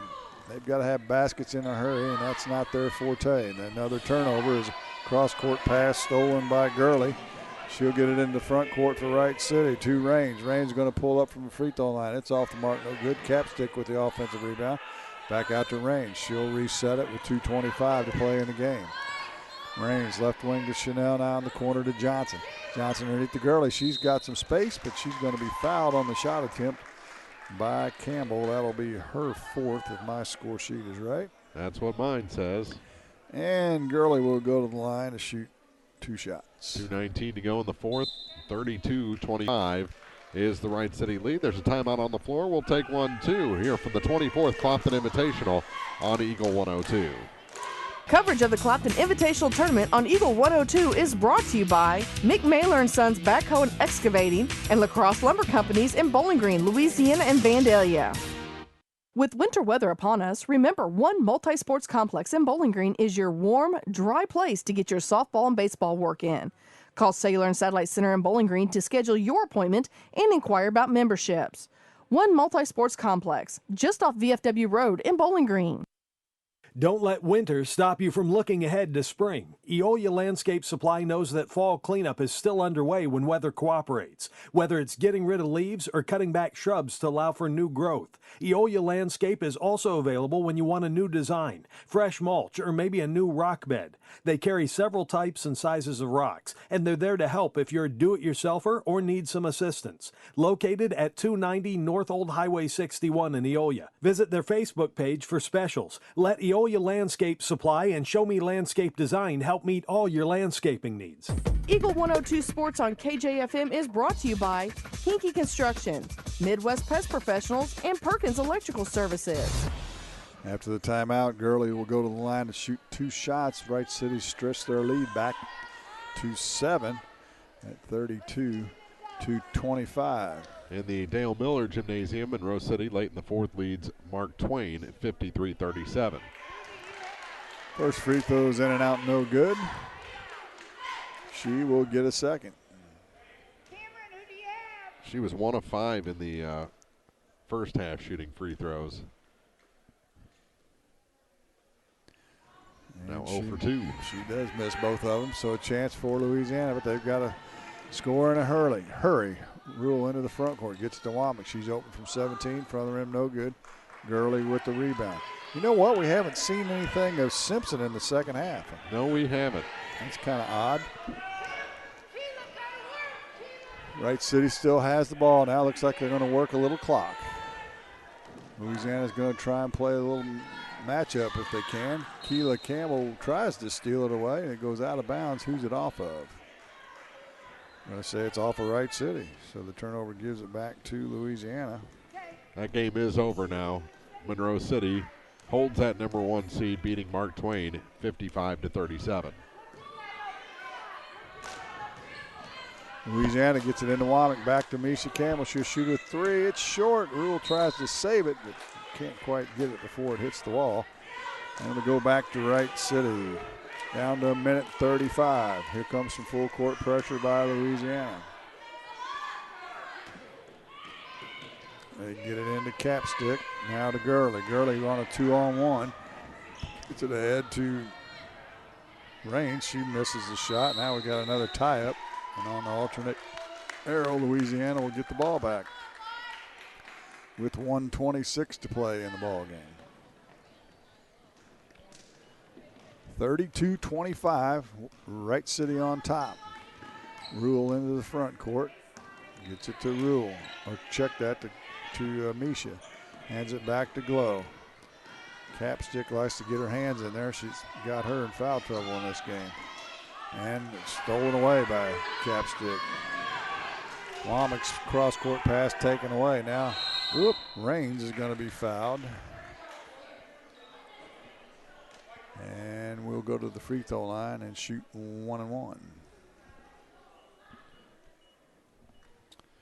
Abby Raines to the charity stripe. Foul was on Keela Campbell, I believe.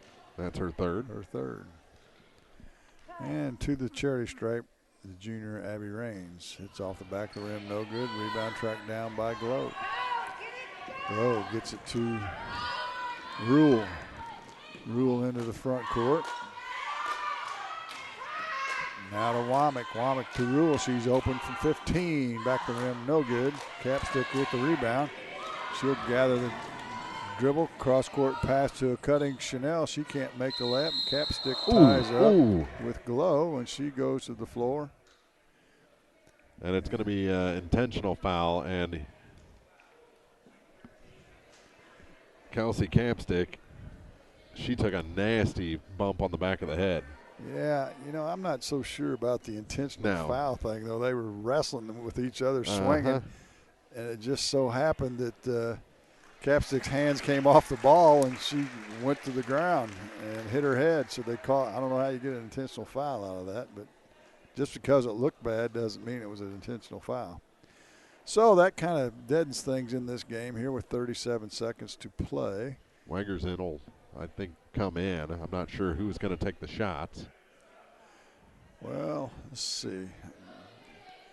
They changed the high school rule, I think, get to whoever came in should be the person that shoots the free throw. Yeah. In college, you get to choose now.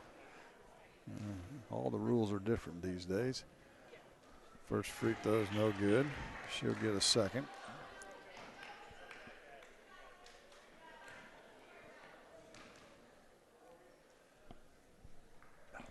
Second free throw is no good. So Wright City will have it underneath their own basket with 37 seconds to play in the ballgame. Range to throw it in for the Wildcats. She'll get it inbounds. Chanel will shoot it from 15. It's no good. Rebounds loose. Womack will come away with it. She'll head the other way, and she traveled. Oh. Put on the brakes, but they didn't work fast enough. Drug that pivot foot at the last minute. So with 30 seconds, Wright City will get it back, and why they would try and take it to the bucket is beyond my comprehension. Johnson now looks for some help from Rule. Rule all over, actually, to Chanel. Out of range. Range right wing to Wergin. Cross court to Chanel. They do play a little keep away. Raines now has it, right wing. They work it around with Horn to Gurley. Her pass is deflected by Rule. Now it's loose on the floor and stolen away by Womack. She'll head the other way. She'll shoot up off the glass. It's no good, and we've got a charge. And it's going to be the fourth on Womack with 3.3 seconds to go in this ball game. 32-25 is what it looks like. Is good. It's going to end that way, maybe. Gurley gets it in, and they're going to not foul, and that's going to do it. Good effort by the Dogs, but they come up on the short end. They lose it 32-25 to the Wright City Wildcats. The postgame show is next on Eagle 102. You've been listening to the Eagle 102 Game of the Week. The postgame show, sponsored by Abel's Quick Shops, is coming up next.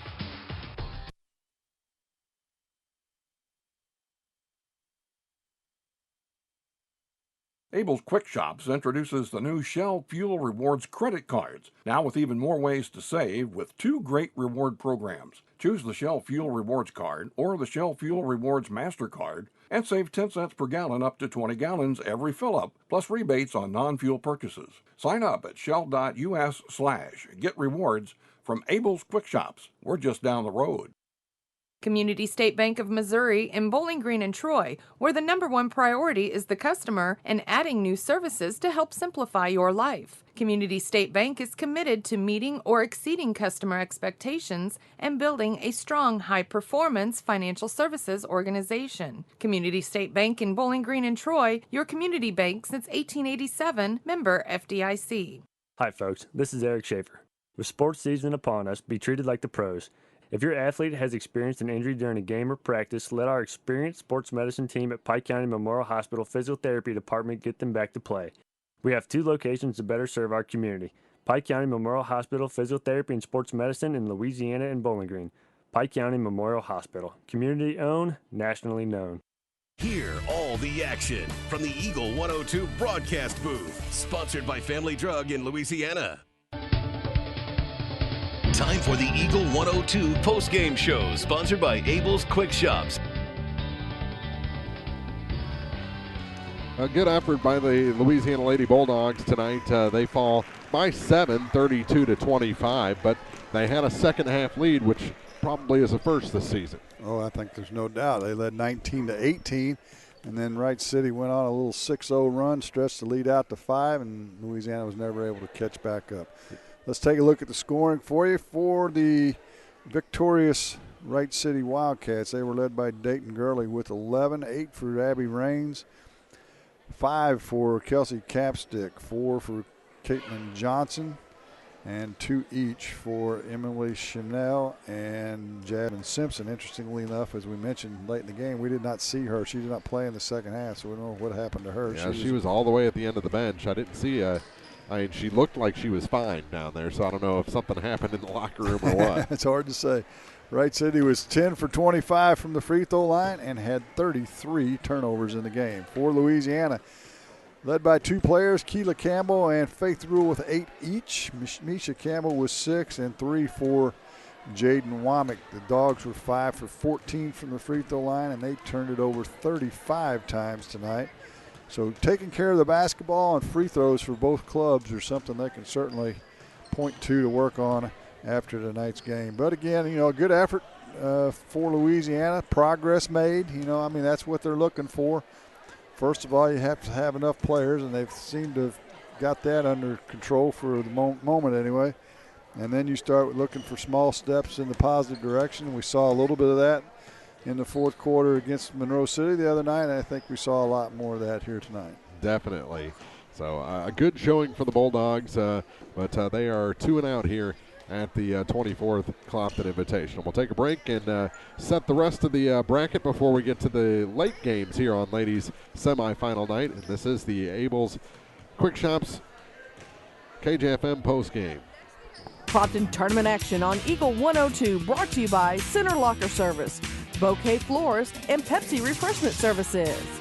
Abel's Quick Shops introduces the new Shell Fuel Rewards credit cards, now with even more ways to save with 2 great reward programs. Choose the Shell Fuel Rewards card or the Shell Fuel Rewards MasterCard and save 10 cents per gallon up to 20 gallons every fill-up, plus rebates on non-fuel purchases. Sign up at shell.us/get rewards from Abel's Quick Shops. We're just down the road. Bowling Green Insurance Agency can assist in all the insurance coverage you may need.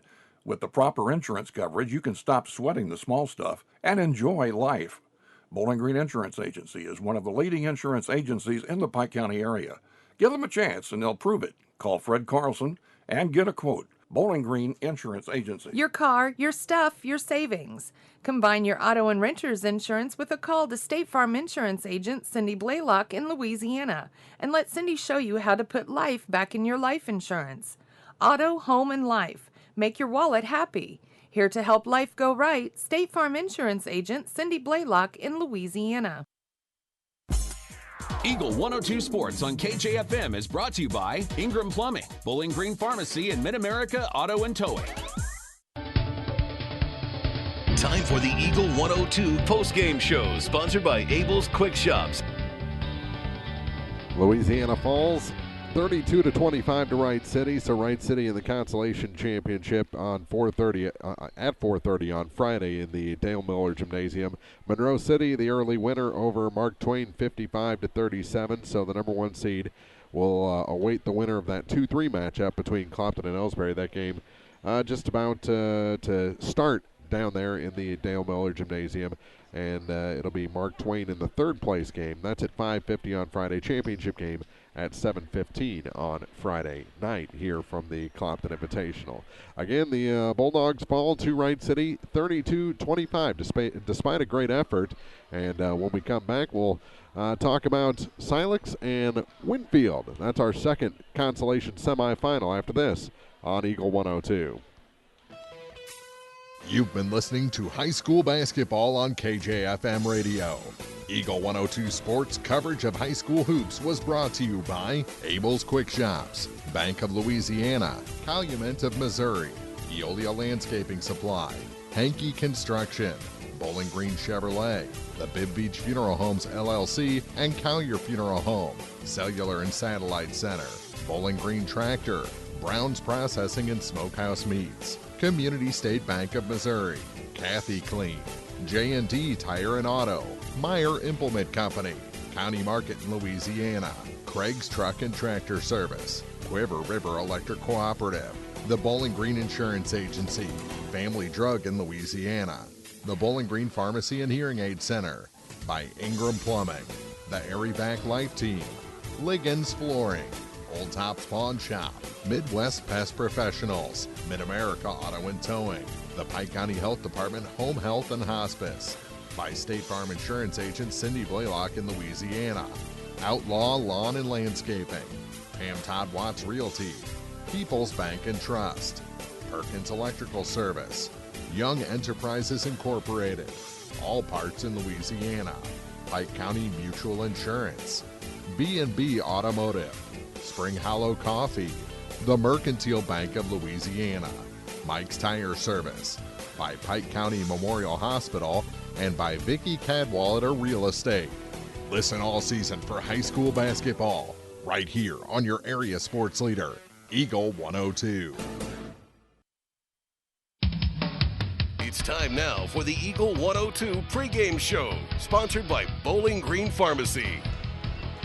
Second game of the night here from the old gym, the smaller gym, whatever you want to call it. It's time to put that to rest. Well, the door says old gym. There you go. But That's it's not JIM, so Right. you don't have to worry about anything. I understand. We've got the 6-7 matchup between, it's an all Lincoln County, between Silex and Winfield. Yeah, and I'm going to have to lean on you because I have not seen either team. We know Silex is in a rebuild year. Winfield has had problems for the last 4 or 5 years. Their girls program has been down, so they've been working their way forward as much as they can. As you mentioned, Robert James left Silex, was the girls' coach there, and is the AD now at Winfield. And they've got a couple girls with size. If I look down there and check it out, have you seen? I know you've seen Silex, but have you seen Winfield play yet? I haven't, but they're bringing some names back. You always have some Bowers. Josie Bowers, a physical player. Chloe Kyman, she's very good.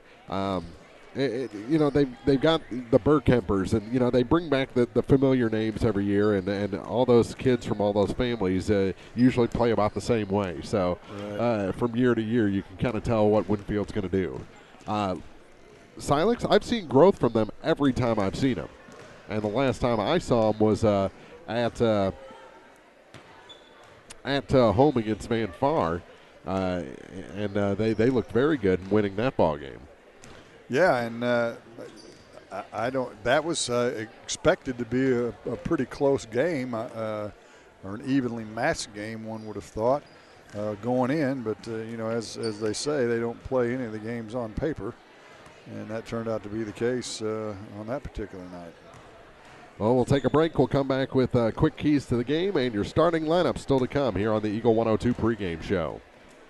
Ingram Plumbing has always been known for its outstanding plumbing service, but did you know that Ingram's is also the largest retail plumbing supply store in the area? We carry Delta faucets, a complete line of Whirlpool tubs and showers, jacuzzi pumps, and many other specialty items. Stop by Ingram Plumbing today, Highway 61, Bowling Green. Hi, this is John. I'm one of the pharmacists you see at Bowling Green Pharmacy. We're right here with personal and prompt service, giving you the answers about your medications. You are always welcome to come in and just say hi. The right people, the right service, right downtown. Bowling Green Pharmacy on the square in Bowling Green. Get connected to a fast-paced world with Cellular and Satellite Center in Bowling Green, an authorized U.S. cellular dealer, along with Dish Network, DirecTV, Viasat, and HughesNet high-speed internet packages. Cellular and Satellite Center also carries a variety of TVs and accessories and installs security systems. Get connected today with Cellular and Satellite Center in Bowling Green. Broadcasting from the Family Drug Booth, it's the Eagle 102 Game of the Week. The Eagle 102 Keys to the Game. Well, keys to the game for this one, Jim. I think Silex just needs to continue that growth. They've gone out. They played confidently. They got to continue that. They can't get into those double team traps that we've seen. We saw Louisiana get into a couple of times. They're young, but they've got a lot of promise. Sarah Gradicke is going to be a good player for this team, and the senior leadership that they do have has to stay in the ball game, play within themselves. I like the way that Lexi Plackmeyer has played this year. She hasn't gotten so deep into foul trouble like she has in years past. Taylor Howard comes in and brings a strong presence. But the youngsters, Rita Thurman, good ball handler. Like I mentioned, Gradicke, and then Gwen Gilbert, Maddie Hall have been solid contributors for this team. Yeah, and they've, as you said, they're coming off a win, a confidence builder with Van Far, and have a good opportunity for another win here tonight. Yeah, they unfortunately ran into, one of the top teams there in the first round in Ellsbury, and they played well, but were never truly in that ball game. against the Lady Indians, and all that did for Ellsbury was earn them a date with Clopton in the semifinals. So this one, it's a good matchup in the semifinals, and a good opportunity to get into that Consolation Championship game coming up on Friday night. We'll take a quick break, come back with your starting lineups after this. Bank from anywhere with Bank of Louisiana's new Freedom Checking account. No minimum balance, no monthly fees, and free access to all of their mobile and online banking services. Bank on your own terms with Freedom Checking from Bank of Louisiana. Member FDIC, equal housing lender. Home data rates may apply. Check with your carrier for details. Freedom Checking from Bank of Louisiana. Hey, this is Ryan with Mid-America Auto and Towing in Bowling Green, and we've got the lot looking good and ready to go. We've got something for everybody's budget. We have a constant rotation of new inventory, including cars, trucks, and SUVs. So if you're out and you're looking for a new car, come by and see me. The Mid-America Auto and Towing, just off Highway 54 in Bowling Green, is a one-stop shop. Like us on Facebook or check out our website, midamericaautoandtowing.com. When you support a locally owned pharmacy, you're contributing to the growth of the community. The dollars you spend stay right here to support our local community. Family Drug is your locally owned pharmacy, and their pharmacists have a personal commitment to their communities because just like you, they support their community. Family Drug, locally owned and hometown proud on Georgia Street in Louisiana.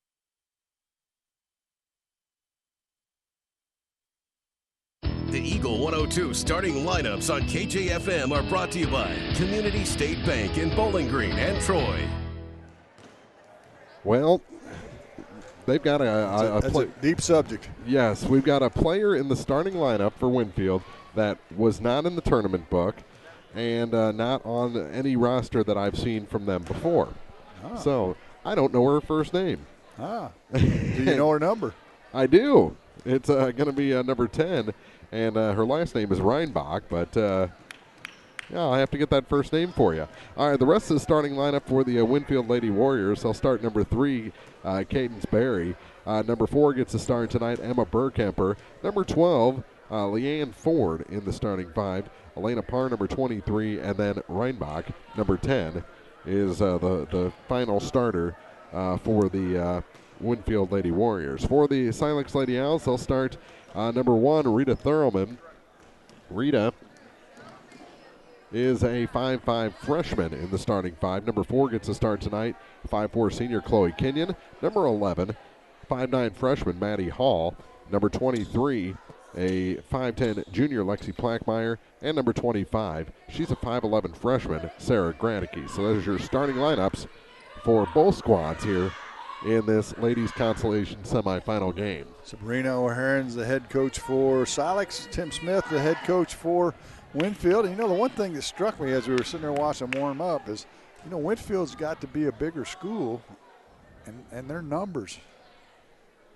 What have they got, 7 players?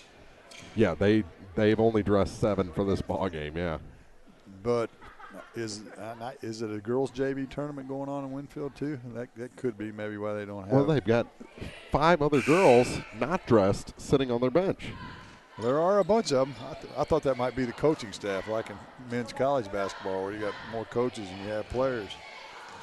So we're ready to go here. Winfield in their home white, Silex in their road green. Silex will move from our right to our left on your radio dial. And Sarah Gradicke, the tall freshman, she's got a sister, Julia Gradicke, it's on the team as well. And we'll see who controls the opening tip. It'll be Winfield. Kenyon's going to run it. She'll get it off to Plackmeyer. They work it down inside to Gradicke. Quickly up and scores. Sarah Gradicke, recipient of a good look that time. Nice opening play by the Owls.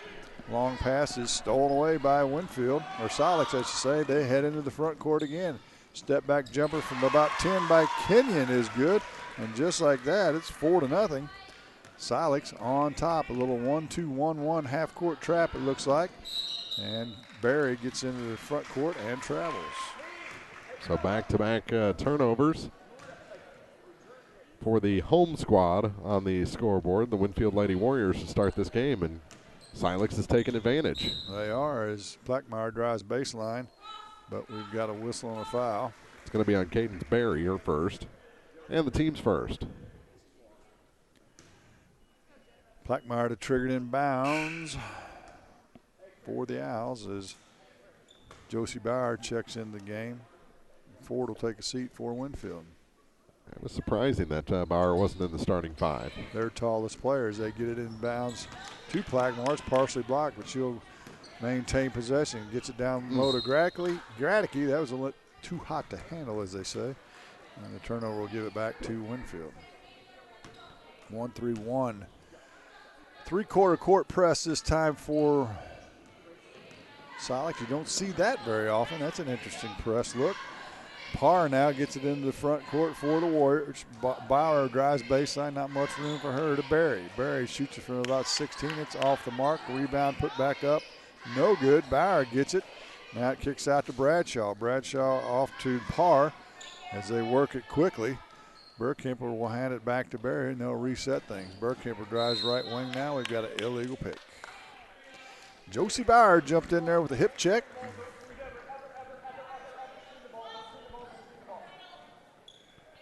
And she's whistled for. They call those offensive fouls now, not just an illegal pick.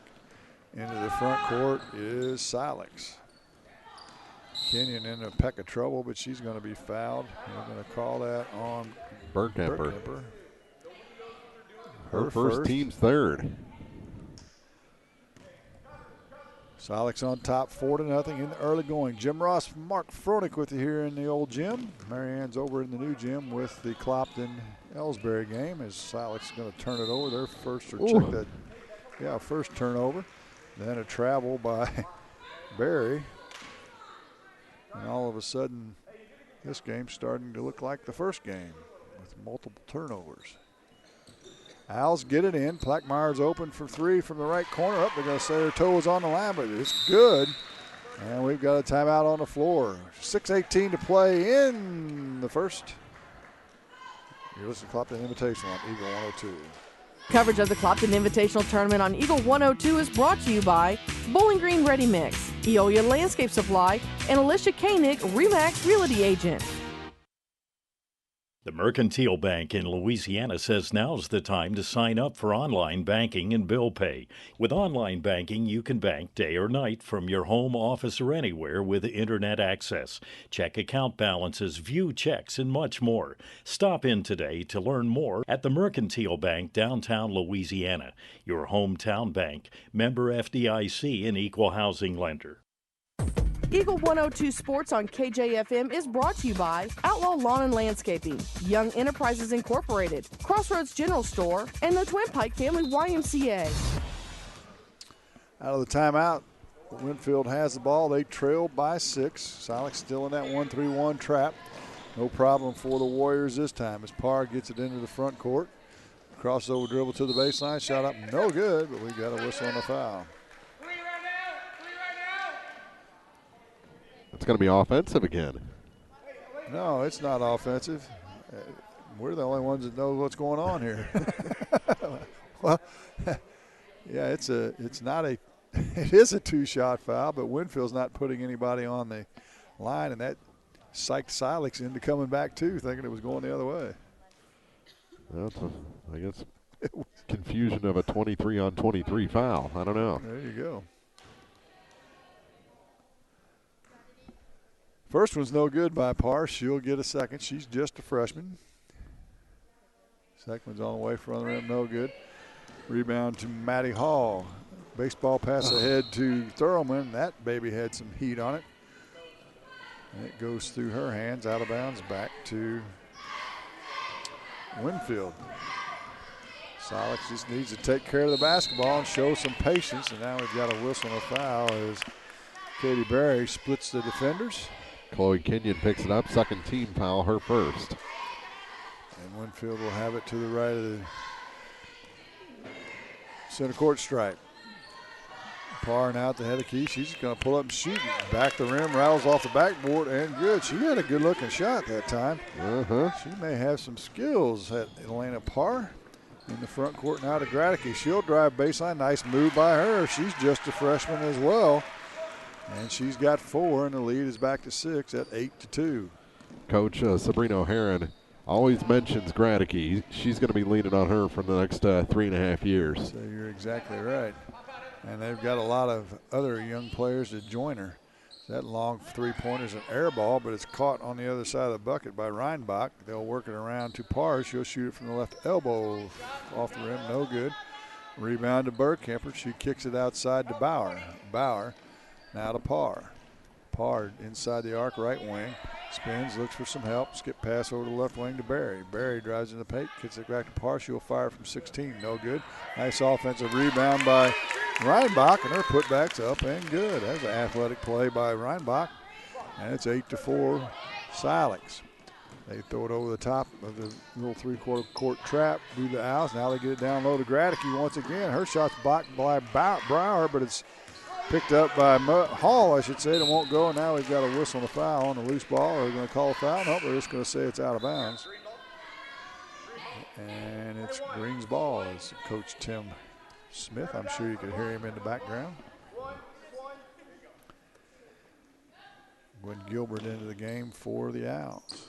She'll get it into Plackmeyer. She's standing right on the arc, but drains another one from 18.5 feet. And she's got 4 to join her teammate Gradicke with 4. It's a 10-4 lead. And now Gilbert, I think, runs into Reinbach. Lost her glasses. We've had glasses issues all night, haven't we? I think there's 2 on the floor right now for Silex that have glasses. Bauer with it now.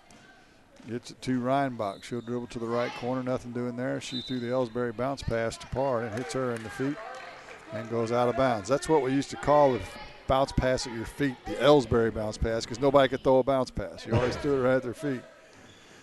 So the Owls get it back after the turnover, the 4th of the game. They get it into the front court now quickly. Gilbert underneath the bucket. She'll work it outside to Plackmeyer. Right wing now to Thurman, or between the circles, I should say. They play a little back and forth. Now Gilbert with it as they stare at this 2-3 zone. Long shot by Plackmeyer again is no good. Gradicke's going to be whistled for an over-the-back foul.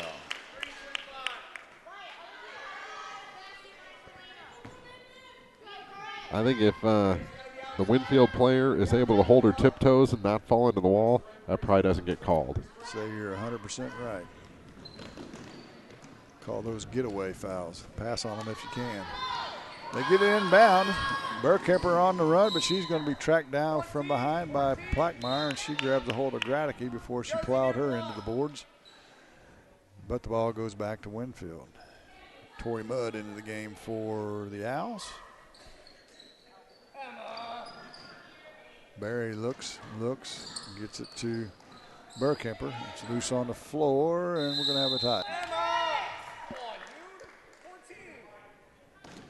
And on the alternating arrow, it looks like it'll stay with Winfield.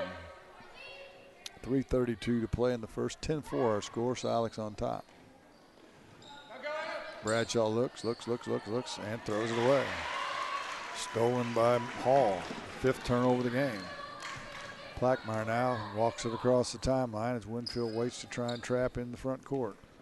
3 sets of glasses out there for Silex. 1-3-1 zone by Winfield now as well. Gilbert is hammered by Burkemper. Her second foul.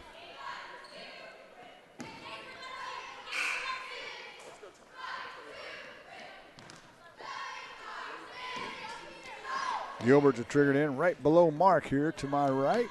She'll get it into Plackmeyer. She's got it from the same spot, same result. 18.5-foot jumper by Plackmeyer. She's got 6, and the lead is the biggest of the game at 8. 12-4. Winfield in the front court now. They get it to the head of the key to Parr. Parr now hands it off to Bosley, who checked in the game during that last break. Shot up off the glass, no good by Bradshaw. Winfield a little wild that trip down. Silex with the ball back into the front court quickly. Mudd drives baseline, goes underneath the basket, loses the handle. It's loose, stolen away by Winfield. They'll head the other direction. A running jumper from 15 by Reinbach. And now we have a tie-up on the jump ball, but they're going to call a foul on Candace Berry. I don't know if I've ever seen a 15-foot running one-hander. If that would have gone in, that would have been an oh my. Uh-huh. So the Owls get it back into the front court now. Gilbert with it. to Mudd as they play a little catch against this 1-3-1 zone, and Gilbert travels. 4th turnover of the night for the Owls. They lead by 8. That's the biggest lead of the game. They get it inbounded to Parr. She'll go in. She'll shoot a runner, and it's good. That one from about 8. And Elena Parr looks like she's going to be a player as well. Boy, they're all trying that little finger roll runner. Blackmeyer down the right sideline, and she's going to be called for an offensive foul. Gave her a little forearm shiver. Yeah, I think after that clear out she did at the other end, they've been kind of targeting a little bit, looking for a chance to call one on her. That's her second, so she'll go to the bench with 2:02 to play in the first. Kate Kinsey checks in for her. A little full court man pressure this time by the Owls. Inbounds is deflected, and Winfield touched it. Should have let it go. Yes, they should have. As Ford tried to save it but couldn't, and the 7th turnover of the game gives it back to Silex. Mudd will trigger it in from the deep corner on the far sideline. She'll look, gets it into Kinsey. Kinsey tries to lob it inside, stolen away by Bauer. They head the other way. Parr has it, and she's going to, she traveled. They didn't call it. Jumped up in the air, turned loose of it, and got it back. Now 3 balls good by Leanne Ford. First 3-pointer of the night. And all of a sudden, it's a 3-point game. Silex still on top, 12-9.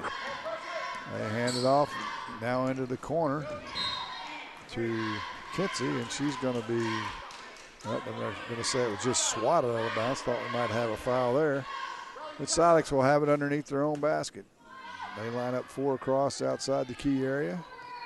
Lob it in. Mudd to Gilbert. Her 3 balls on the way, no good. Rebound by Gradicke. Her putback won't go. And then we've got a whistle and a foul as Mudd tried to steal the outlet pass and whistled for the foul. Her first, team's 5th. We'll check that 6th. On the inbounds pass, Parr, it's over the top of her head, but she's going to track it down. Now she's got a 2-on-1. Passes across the court. Shot won't go by Bauer. And now we've got a whistle and a foul on the rebound. I think it's going to be on Mudd again. Her second. But that's a good foul because that was an easy 2 points coming up for Barry. She'll have to earn them now from the free throw line. She's just a freshman as well. A lot of young players on both clubs. First free throw's up, back of the rim, no good. She'll get a second as Kenyon returns for the Owls. Replaces Tori Mudd. Barry with the second. It's off the front rim and drops. Down to 1:20 to play in the first, and it's a 2-point game. Silex still on top, 12-10. A 1-2-2, 1-2-1-1, if you will. Pressed by Winfield. Silex having problems. Kinsey now nearly throws it away, but Kenyon spins out of trouble and gets it back to Kinsey. She'll fire a 3. It's way off the mark, goes out of bounds, and back to Winfield. Well, one of the common things you see with these younger players, sometimes they get the ball and it's like a hot potato. I got to do something with it. Pass it, shoot it, just get rid of it. And we've got young players on both teams, so we're seeing a lot of that. We have loose ball everywhere, but now finally it gets into the front court, and Parr is going to slow things down for the Warriors. In the near corner to Bosley. Head of the key now to Bradshaw. They're working around the horn to Ford. Back to Parr. She dribbles to the left elbow. Now to Ford. Ford's going to stop. Thought she was going to fire it. Did not, but she traveled. Changed pivot feet about 3 times. And the 8th turnover will give it back to Silex. Under a minute to play it. 34 ticks in the quarter. Silex still leads 12-10. It had a 12-4 lead, actually, so a 6-0 run by Winfield to get them back into this game, and that's a backcourt violation. Oh, it looked like it had to be a sliver. Kenyon lost the dribble, and my refereeing eagle eye, it was backcourt, trust me. So they get it in with 24 seconds. Winfield has it. Parr, or check that. Bradshaw gets it into Bauer. They'll kick it out to Ford, her three's way off the mark, and now we're going to have a rebounding foul. And that's going to be on Bosley, her first. So Silex with 14 and a half seconds to get it down the floor. 2-2-1 press this time by Winfield as they're mixing up the presses. Silex is going to try and dribble through it. Down to 10. Pass for Kinsey's two, or check that Graticke's too tall for her, goes out of bounds. And so Winfield will have the final possession. Maybe.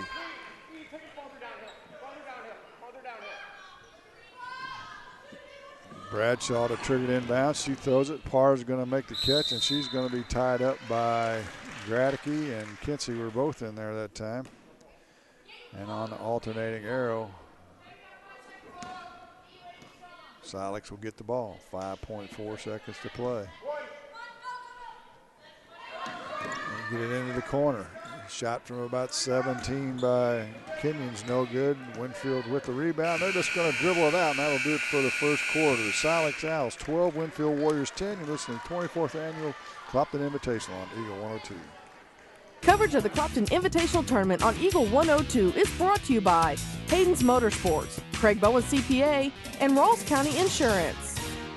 If you are in the market for a car, whether you're looking for a new or used vehicle, make sure you visit Bowling Green Chevrolet, just off Highway 61 at the South Bowling Green exit.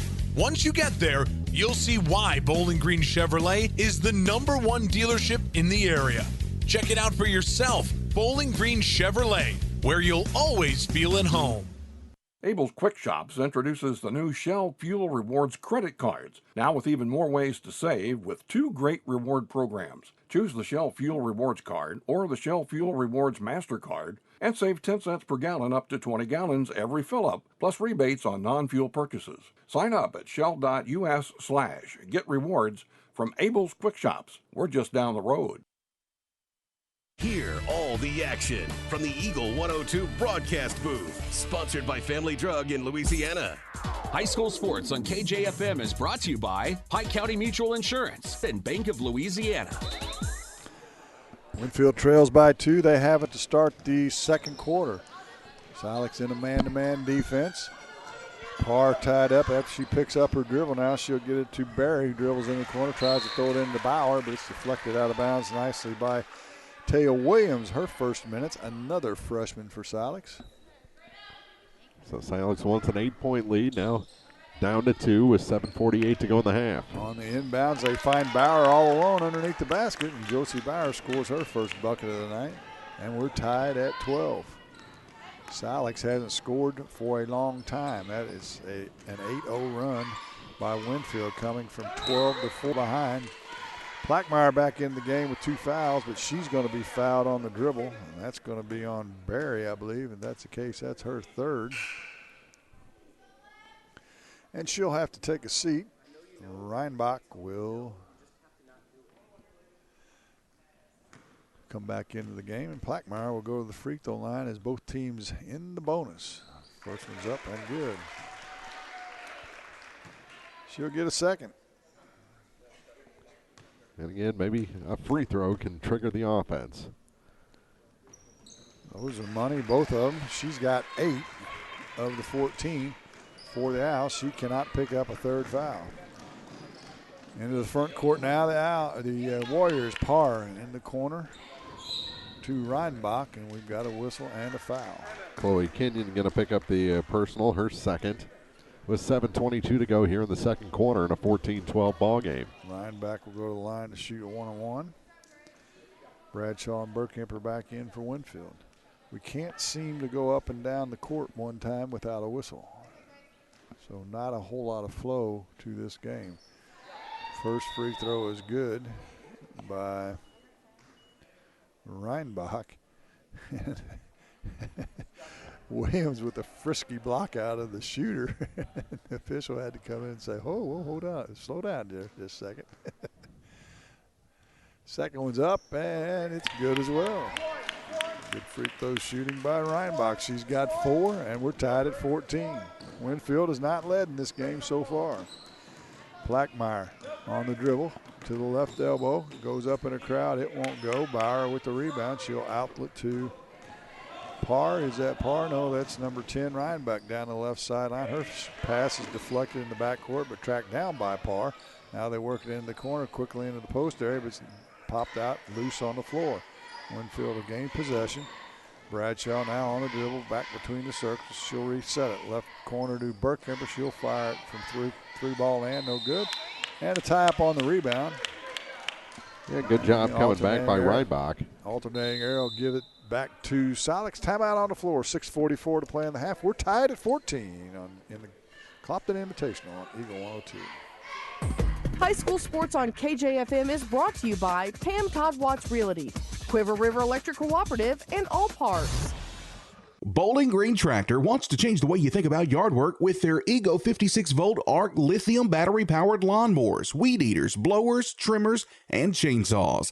At Bowling Green Tractor, you can walk in and see for yourself just how easy these products are to handle. Bowling Green Tractor, your home for Ego. Power beyond belief. It's good to aim high, and sports can help children reach their goals.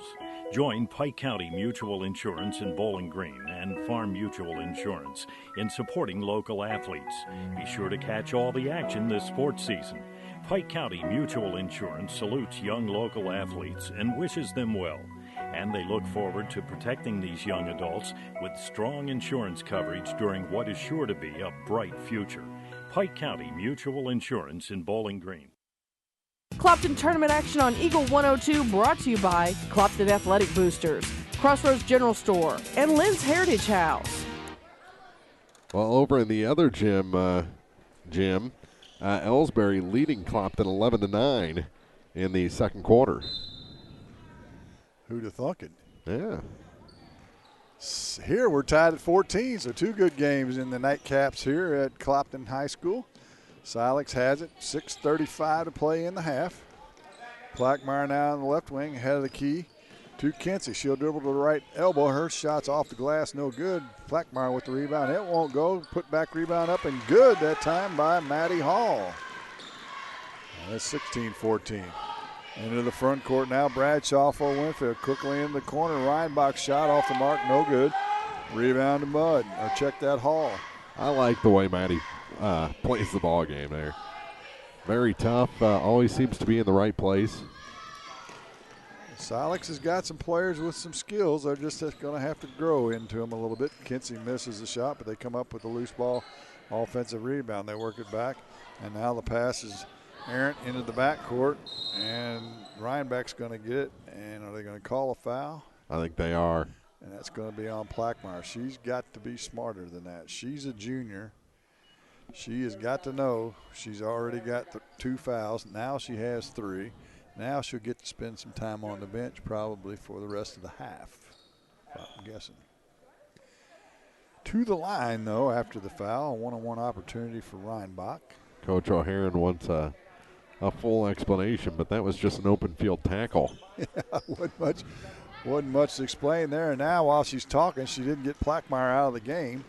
That's the assistant coach, whoever the assistant is. She said, hey, yo, leave the official alone. We got to get her out. And the shot's off the mark by Silex. And Winfield back with the rebound. They don't waste any time getting it down the floor.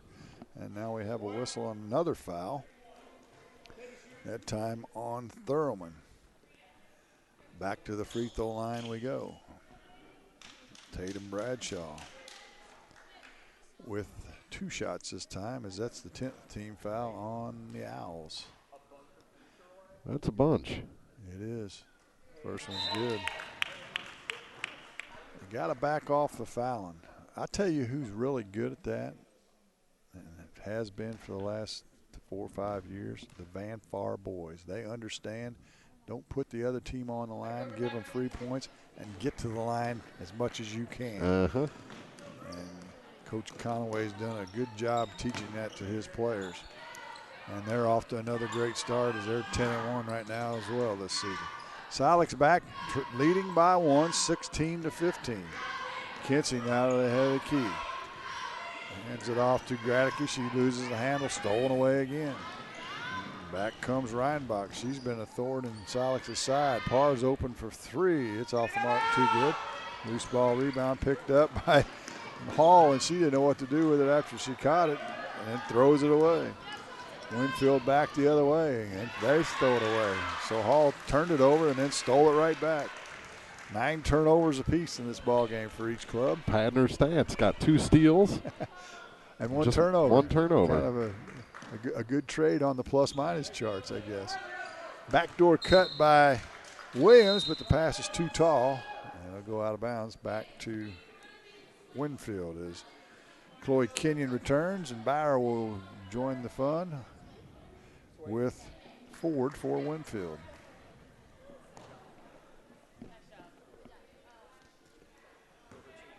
Winfield with it after the turnover. Silex backs up. It looks like they're just going to pick up in the half-court man-to-man this time. Barry dribbles through a double. Gets it to Reinbach. Her skip pass over to the near sideline is on the way from 3. Bosley's shot no good. Thurman with the rebound. She'll head the other way up quickly to Kenyon. Back to Thurman. Now to Kenyon in the corner. Her pass is stolen away. Nope, don't quite get it stolen as it was deflected by Ford, but she couldn't save it before it went out of bounds. And the Owls will get it back.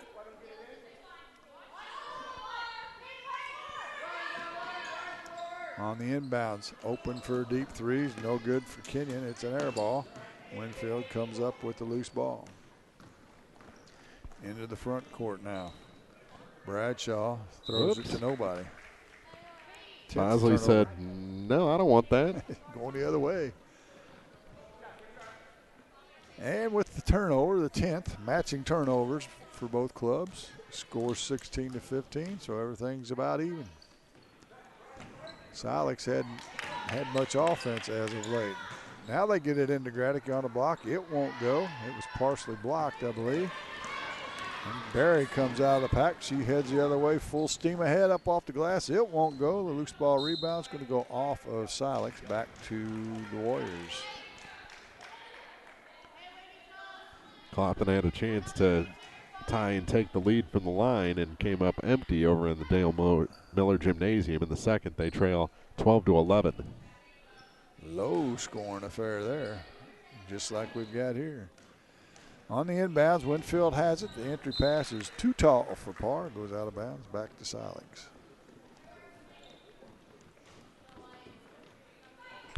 .320 to play in the half.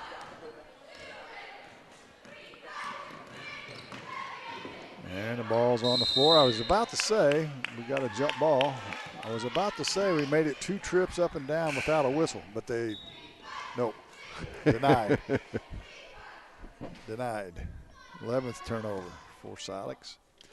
So Winfield gets it back. A bucket will give them the lead, which would be their first of the night. They have never led in this ball game. Parr on the right wing.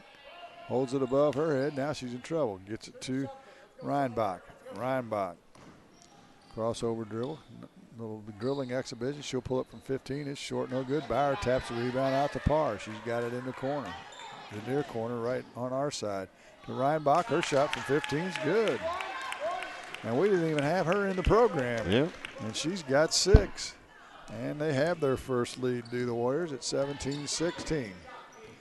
3-point shot on the way from Kenyon. It's short, hits the rim, goes straight out of bounds, back to the Warriors. They've reached the half over there, and it's still a 1-point Ellsbury lead. 2:32 here to play in the half. 17-16 lead. Pass down low to Burkhammer. Her shot's off the rim, no good. Bauer with the rebound. Her putback won't go. Rebound's loose, still loose, and we've got a jump ball. Grace Reinbach, there you go. How'd you find that? Sources. You didn't Facebook stalk her, did you? No. Well, I'm glad you found it out. Good for Grace. She's having a good night. Winfield with the lead, 17-16. Silex looking at this zone. This has caused them all kinds of problems. Shots off the mark. And Winfield will track down the rebound in the corner. That's Burkhammer. Hands it off to Parr. Long pass to Bauer. She'll make the catch in the paint. Hands it off to Burkhammer. She'll go to the glass up. No good. Rebound by Bauer. Her putback won't go, but she's going to be fouled, and I believe it was Gradick backing underneath of her. It was her first, and Bauer will go to the line, and she'll get 2 shots. First one's up and good. She'll get a second.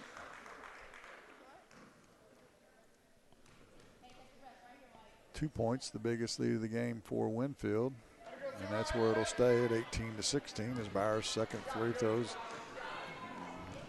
no good. Just 4 points for the Owls in this quarter. They could use a bucket here. Down to 134 in the quarter. Long three on the way by Gilbert. It does a 360. Gradicky with a rebound. It won't go.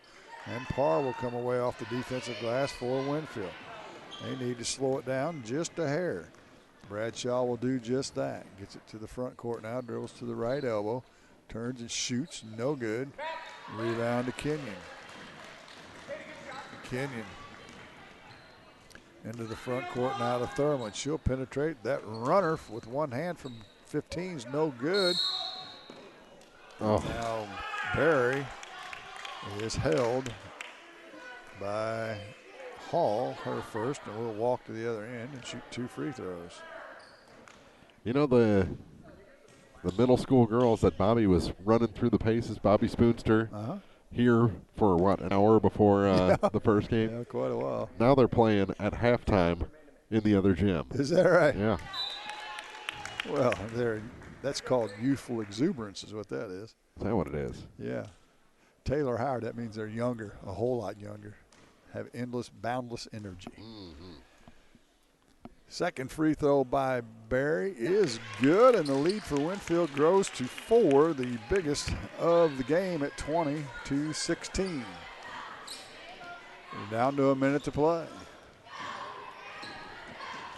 Silex, Thurman now with it. Tries to get it into Gradicky. It's loose. Stolen away now by Reinbach. She'll track down the loose ball, gathers it in, and tries to get it to Bergkemper, but it's swatted from behind by Gradicky. And Winfield will have it right here below us with 42 seconds to play in the half. Barry gets it in now. Crossover dribble to the head of the key. Hands it back to Parr. Parr in the corner to Bauer. Her shot's no good. Air ball. Corralled by Gilbert. Now she loses the handle on the dribble. Thurman will pick up the loose ball. Back to Gradicky, down to 16 seconds. Gradicky, she traveled. Saw the defender coming and tried to hold up the pass and took that extra step. And the turnover will give it back to Winfield with 11.6 seconds to play. They get it into Parr. Got to stop her on the dribble. She loses the handle, stolen by Thurman. She's got 5. She's got 4. She heads the other way. She'll shoot it up. It's no good off the mark. Goes out of bounds at the buzzer, and that'll do it for the first half. A competitive game as we expected, and Winfield goes to the locker room on top, 20-16, leading the Owls. Halftime shows next on Eagle 102. The Eagle 102 Halftime Report is coming up, sponsored by Cellular and Satellite Center. Coverage of the Clopton Invitational Tournament on Eagle 102 is brought to you by B&B Automotive, Minnemeyer Orthodontics, and Vicky Catawalder Real Estate. Get connected to a fast-paced world with Cellular and Satellite Center in Bowling Green, an authorized U.S. cellular dealer, along with Dish Network, DirecTV, Viasat, and HughesNet high-speed internet packages. Cellular and Satellite Center also carries a variety of TVs and accessories and installs security systems. Get connected today with Cellular and Satellite Center in Bowling Green. Hi folks, my name is Cody Kirkendall. See Mike's Tire and Service Center in Bowling Green for all your automotive and tire needs. Mike's features 24-hour tire service, and when it's time to replace those tires, Mike's has great deals on several brands, ensuring they have the perfect tire for your vehicle. Mike's Tire and Service Center additionally offers alignments, tune-ups, oil changes, struts, state and DOT inspections. Mike's Tire and Service Center, Business 61 North in Bowling Green. People's Bank and Trust mobile banking app gives you the convenience of banking from anywhere. Simply download the free app for your Android or Apple device and get started managing your accounts, transferring funds, paying bills, and depositing checks. People's Bank and Trust online at www.pbtc.net. Member FDIC Equal Housing Lender. Hear all the action from the Eagle 102 broadcast booth, sponsored by Family Drug in Louisiana. It's now time for the Eagle 102 halftime report, sponsored by Cellular and Satellite Center.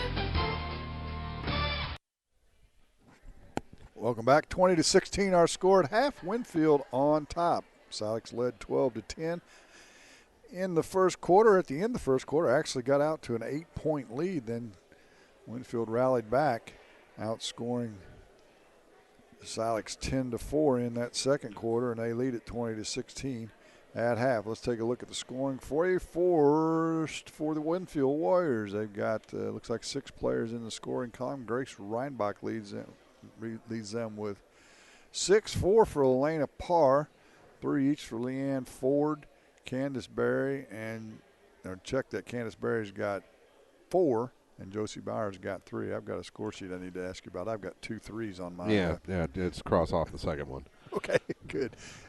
For Silex, they're led by Alexi Plackmeyer with 8-4 for Sarah Gradicke, 2 for Maddie Hall, 2 for Chloe Kenyon.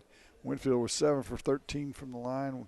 Silex was 2 for 2, so they didn't get to the line as much as you need to. 12 turnovers for the Owls, 11 turnovers for the Warriors. And as I said, the biggest lead of the night, the Owls led by 8. And Winfield's current lead of 4 is their biggest lead of the ball game. I think the big difference between the first and the second quarter, when Silex was rolling, got that 8-point lead, Gradicke was having no problem just blasting it off the backboard and in. She's lost her spot or her touch or something there in the second quarter, and she could have had 8-10 points and came up empty. Well, and what happened was, if you recall, Plackmeyer got in foul trouble. She's the only player that's made any shots from the outside, and when she was making those shots, that made some space for Gradicke to run around. When she got in foul trouble, went out, they packed it in, and wasn't as much room for Gradicke to run around in the paint. Right now, with Plackmeyer out of the game, Winfield could pack it in a little 2-3 zone and just make Silex try and score from the outside, because at this point nobody's shown they can make something from beyond 15 feet besides Plackmeyer. So she's got to get back in the game and stay out of foul trouble. And as a junior, that third foul she picked up was unfortunate, because you'd like for her to understand, with 2 fouls, I got to stay in the game. For Winfield, they just scrapped. They just scrapped a bunch. They've got balanced scoring across the board, and just fought their way back. And the difference in the game's 4, the difference in the made free throws is 5, and so that's kind of what the difference of the game is if you just add it up. We'll talk about what happened earlier tonight and what's happening down the hall in the Dale Miller Gymnasium as we continue with semifinal night for the ladies from the 24th annual Clopton Invitational on Eagle 102. Get connected to a fast-paced world with Cellular and Satellite Center in Bowling Green, an authorized U.S. cellular dealer, along with Dish Network, DirecTV, Viasat, and HughesNet high-speed internet packages. Cellular and Satellite Center also carries a variety of TVs and accessories and installs security systems. Get connected today with Cellular and Satellite Center in Bowling Green. With winter weather upon us, remember One Multi-Sports Complex in Bowling Green is your warm, dry place to get your softball and baseball work in. Call Cellular and Satellite Center in Bowling Green to schedule your appointment and inquire about memberships. One Multi-Sports Complex, just off VFW Road in Bowling Green. Don't let winter stop you from looking ahead to spring. Eolia Landscape Supply knows that fall cleanup is still underway when weather cooperates. Whether it's getting rid of leaves or cutting back shrubs to allow for new growth, Eolia Landscape is also available when you want a new design, fresh mulch, or maybe a new rock bed. They carry several types and sizes of rocks, and they're there to help if you're a do-it-yourselfer or need some assistance. Located at 290 North Old Highway 61 in Eolia. Visit their Facebook page for specials. Let Eolia Landscape Supply and Show Me Landscape Design help meet all your landscaping needs. Eagle 102 Sports on KJFM is brought to you by People's Bank and Trust, County Market in Louisiana, and Bowling Green Insurance. It's now time for the Eagle 102 Halftime Report, sponsored by Cellular and Satellite Center. Well, Jim, I think you got bamboozled. The pretty good game going on down the hall between Ellsbury and Clopton. A 1-point game at the start of the second half, 12-11. And Ellsbury, every time they play Clopton, they try and slow them down, and it's working tonight. They did that in the first game. Did you and I do the game? I can't remember if you and I or Mary and I. Ellsbury only scored 19 points in the game. They tried to slow it down, but then Clopton figured it out and went on a couple spurts and blew the game wide open. We'll see what happens in the second half. Yeah, I think Coach Street and Coach Alejandro, they'll figure out something to do. They better get a seatbelt for Robert in the second half. So here it's just a 4-point game, but I'm kind of surprised that Silex is on the short end of a 20-16 score. Yeah, they came out looking good, jumped out to an 8-point lead at 12-4, and you kind of got the feeling, well, this is going to be a matter of time before they stretch this out to 20. Then Plackmeyer got that second foul, went to the bench. She came back in, didn't play but about a minute maybe, minute and a half, and got the third. And, boy, the skids went on the offense 40 hours from that point forward, and Winfield was able to catch up and take the lead. All right, earlier, Monroe City beat Mark Twain at 55-37, and it was Wright City hanging on over Louisiana 32-25, but a very nice semifinal game for the Louisiana Lady Bulldogs earlier tonight. So they are done in this tournament. Silex trying to earn that third game and make it to the Consolation Championship on Friday. Winfield standing in their way as Silex trails 20-16 after 2 in the second half, coming up next on KJFM. Clopton tournament action on Eagle 102 brought to you by Orff Construction, Twin Pike Family YMCA, and Nutrient Ag Solutions. Community State Bank of Missouri in Bowling Green and Troy, where the number one priority is the customer and adding new services to help simplify your life. Community State Bank is committed to meeting or exceeding customer expectations and building a strong, high-performance financial services organization. Community State Bank in Bowling Green and Troy, your community bank since 1887, member FDIC. Hi, folks. This is Eric Schaefer. With sports season upon us, be treated like the pros. If your athlete has experienced an injury during a game or practice, let our experienced sports medicine team at Pike County Memorial Hospital Physiotherapy Department get them back to play. We have 2 locations to better serve our community: Pike County Memorial Hospital Physiotherapy and Sports Medicine in Louisiana and Bowling Green.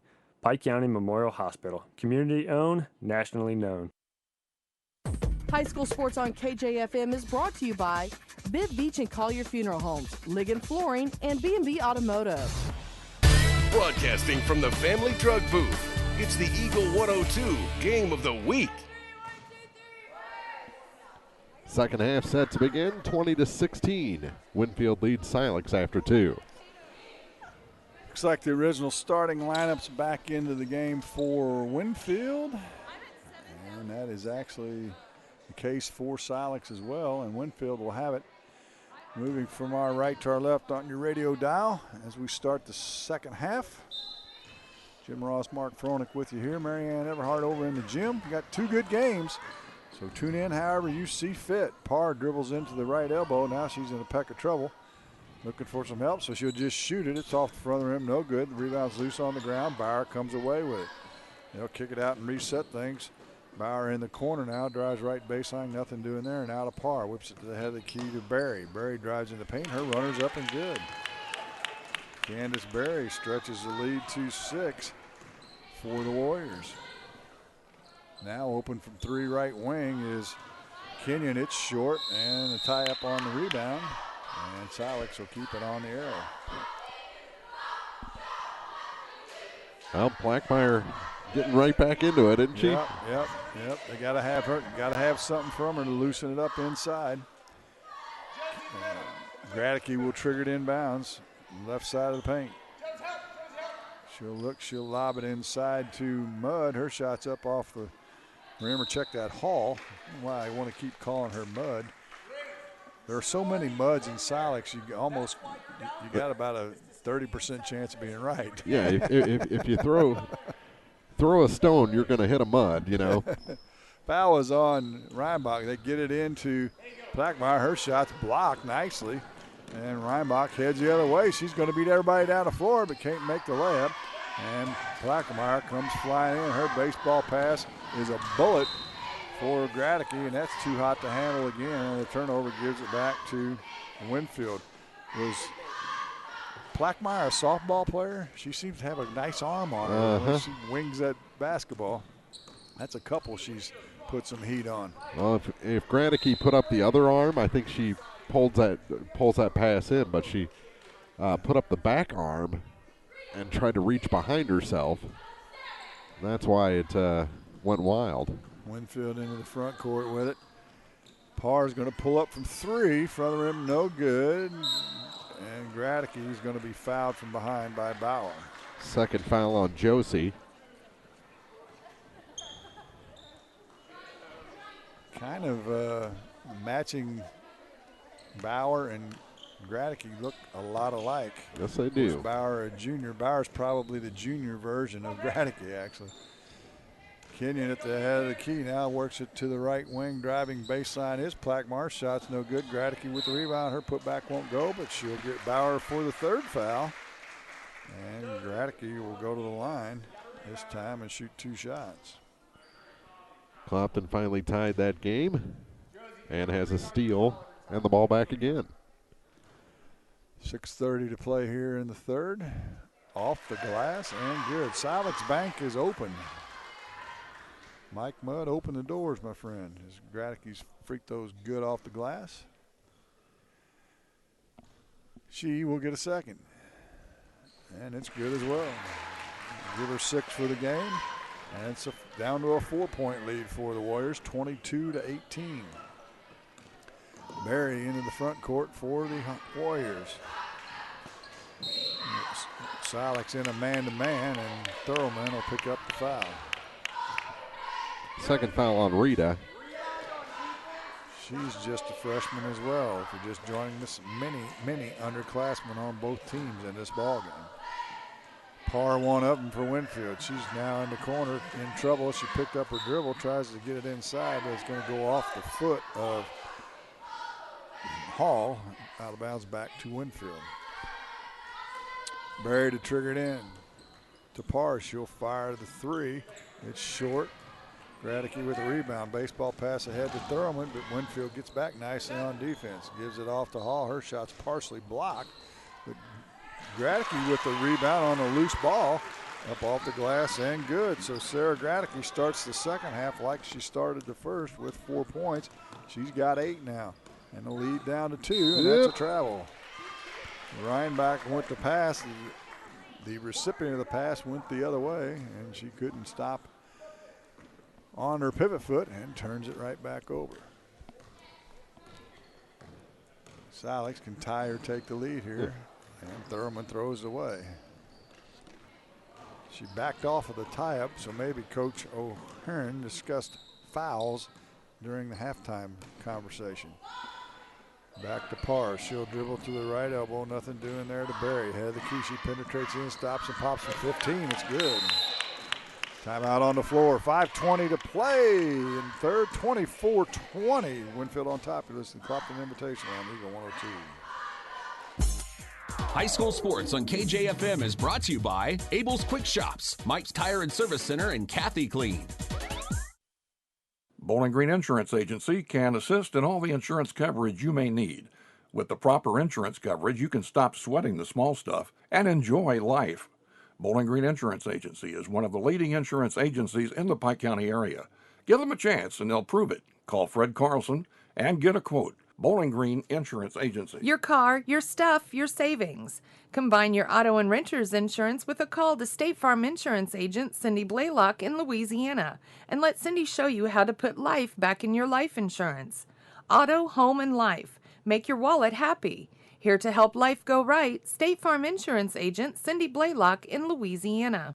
Ingram Plumbing has always been known for its outstanding plumbing service, but did you know that Ingram's is also the largest retail plumbing supply store in the area? We carry Delta faucets, a complete line of Whirlpool tubs and showers, jacuzzi pumps, and many other specialty items. Stop by Ingram Plumbing today, Highway 61, Bowling Green. Coverage of the Clopton Invitational Tournament on Eagle 102 is brought to you by Mick Mailer & Sons Backhoe and Excavating and La Crosse Lumber Companies in Bowling Green, Louisiana and Vandalia.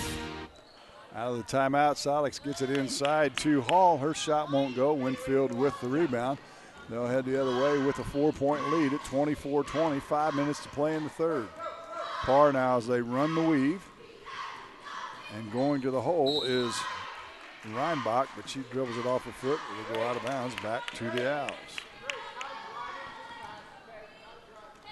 By the end of that, she was crawling after the ball. Yeah, it is for sure. Can't fault the hustle for sure. Gilbert now has it. And she throws it away. Stolen by Burkemper. Hands it off to Barry. They'll get it right wing now to Reinbach. She tries to throw it inside. Nobody home there except for Gradicke. And Silex will pick up the turnover, and they'll hand it off to Plackmeyer and see if she can get going here in the second half. She leads Silex, or led Silex with 8 in the first half. She's open in the corner. She's going to let it fly from 3. It's off the back of the rim, no good. Gilbert with the rebound. She'll kick it back out to Plackmeyer, and she's run into by Burkemper. 50-50 ball there. Burkemper going to draw the foul. That's one of those tough ones. Reinbach will take a seat.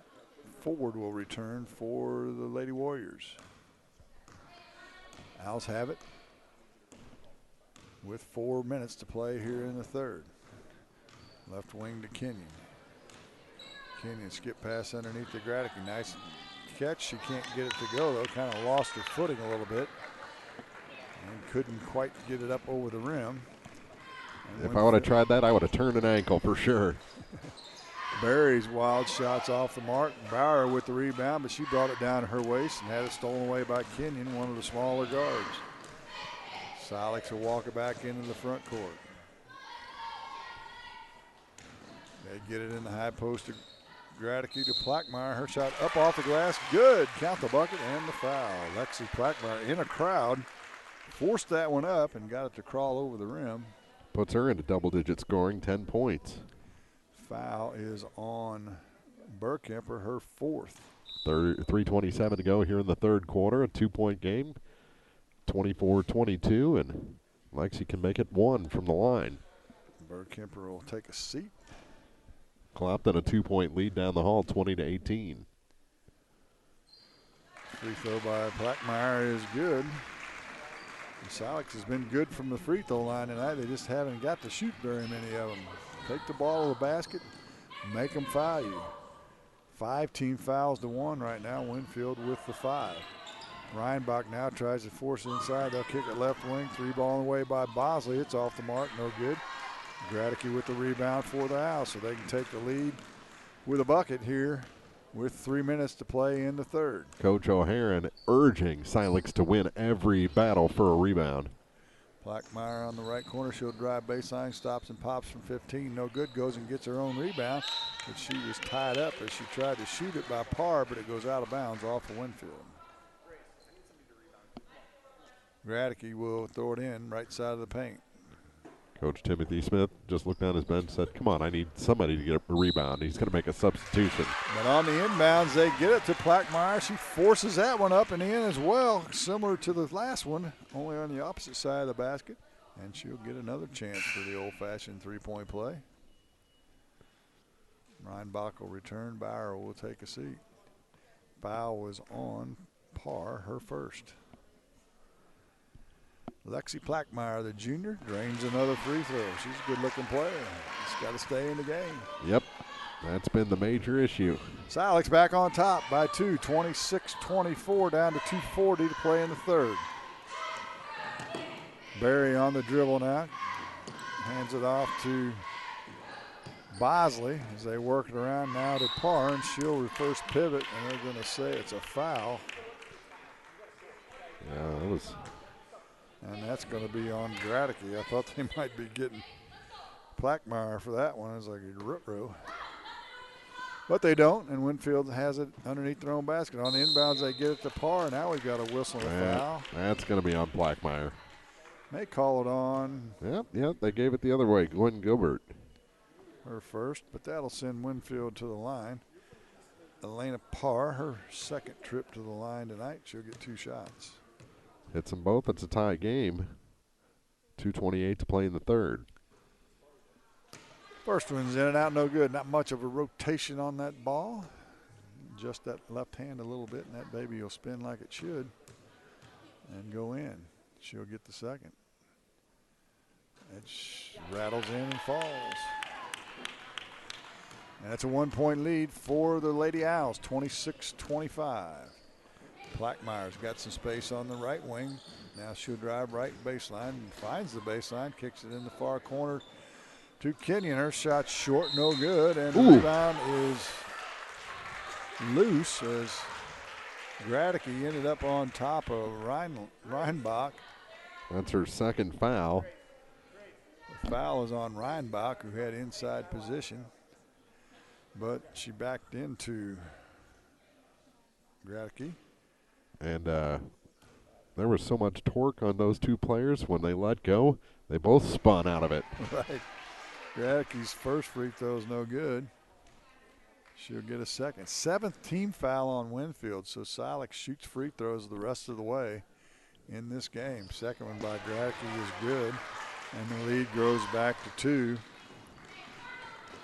She's 3 of 4 shooting free throws. Yes, she is. Barry on the dribble, being hounded by Gilbert. Gets it in the high post to Parr. Her shot's blocked by Graticky. Now she ties her up. And on the alternating arrow, it'll stay with Winfield. Under 2 minutes to play at 1:59. We're in the third quarter. Both of those Silex players on the back line right now with 3 fouls. Here late in the third, they can't pick up that fourth. Barry throws it in to Ford, and she'll get it back to Parr. Now to Barry. Barry in the high post. They run a little 3-man game. Back to Parr. Barry now in between the circles. She'll reset. She'll hand it off to Bosley. They'll run a little weave action. Parr's open for 3. Head of the key. It's off the mark. No good. And goes out of bounds. Off that wall. Back to Silex with 1:36 to play in the third. 27-25. The Owls lead.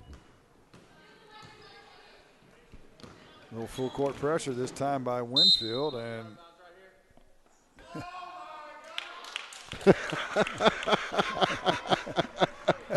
well, here's what happened if you're not watching.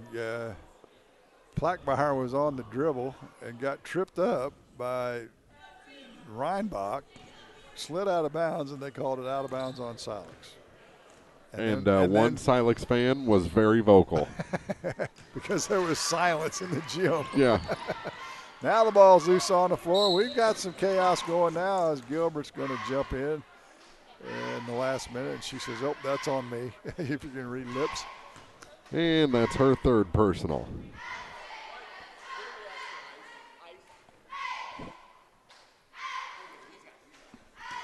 And Barry will triggered inbounds for the Warriors. In the corner, wide open for 3s. Bosley from him, no good. Graticky with the rebound. She's being dogged from behind by Bosley, and she'll hand it off finally to Plackmeyer, and we'll head the other way up quickly to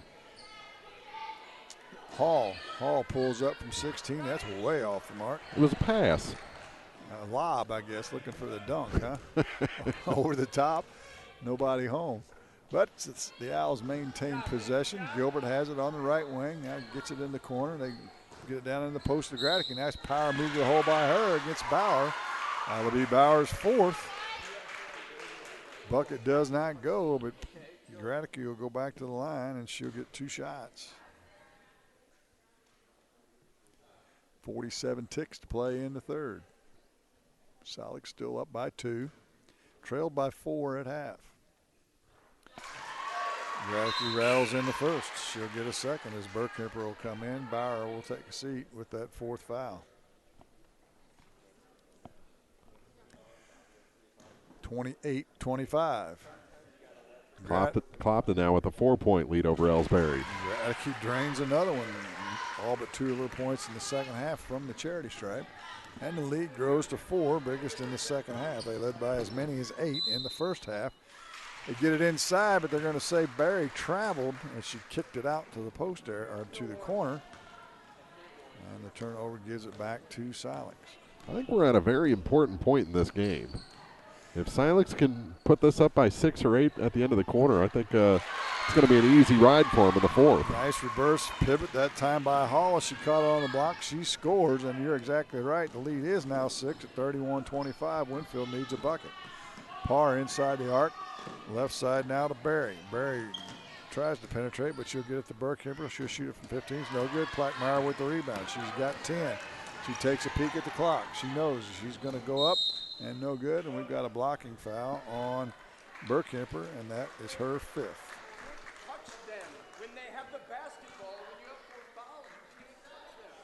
Plackmeyer will go to the line, and she'll get 2 shots, as that's the 5th foul on Burkhammer. Trouble brewing for Winfield. She's fouled out. Bowers got 4. They only had 7 players. Candace Barry with 3. Plackmeyer can't convert the first throw. And a half-court shot to do it at the end of the third quarter. It's well short. Silex with a good third quarter as they retake the lead, 31-25. They'll go to the fourth quarter on top on Eagle 102. Clopton tournament action on Eagle 102, brought to you by Frankfort Farm Supply, Northeast Missouri Title Company, and Carol Rose's Bridal. Hi, this is John. I'm one of the pharmacists you see at Bowling Green Pharmacy. We're right here with personal and prompt service, giving you the answers about your medications. You are always welcome to come in and just say hi. The right people, the right service, right downtown. Bowling Green Pharmacy on the square in Bowling Green. Get connected to a fast-paced world with Cellular and Satellite Center in Bowling Green, an authorized U.S. cellular dealer, along with Dish Network, DirecTV, Viasat, and HughesNet high-speed internet packages. Cellular and Satellite Center also carries a variety of TVs and accessories and installs security systems. Get connected today with Cellular and Satellite Center in Bowling Green. Hear all the action from the Eagle 102 broadcast booth, sponsored by Family Drug in Louisiana. High school sports on KJFM is brought to you by Brown's Processing, Craig's Truck and Tractor, and Old Top's Pawn Shop. Oh, I'm not arguing. It's not your guys' fault. A little negotiations going on between Coach Smith and one of the officials. He's thinking just like we're thinking. He's already got one person fouled out and another one 4. Silex has it to start the fourth, however. They lead by 6, but an air ball to start the first possession in the fourth quarter, and Winfield comes away with that loose ball. Parr into the front court now. She'll get it off to Ford. She'll drive right baseline, pulls up from 10, and scores. Had some heavy pressure on her, but got it over the top of the taller player and scored it, and it's 31-27. Plackmeyer now takes her sweet time, walking it across the timeline with no pressure until she gets into the front court, right wing to Gilbert. Gilbert now, reverse pivots, still has a dribble in the corner. From 16, it's Plackmeyer, it's good. Plackmeyer and Gratitude doing the bulk of the scoring for the Lady Owls, and it's back to a 6-point lead at 33-27. Parr with a running one-hander is no good, rebounds loose. That'll be corralled by Maddie Hall.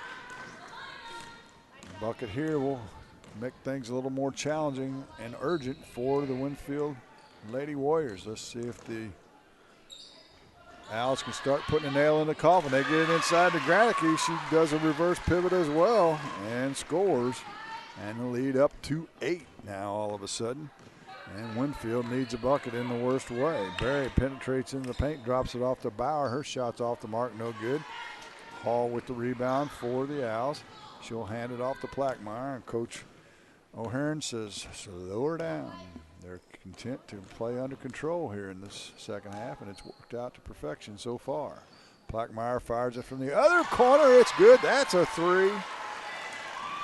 I was wondering when she was going to step out. And that makes the lead 11 points, 38-27. Timeout, Winfield. 6:09 to play. You're listening to the Clopton Invitational on Eagle 102.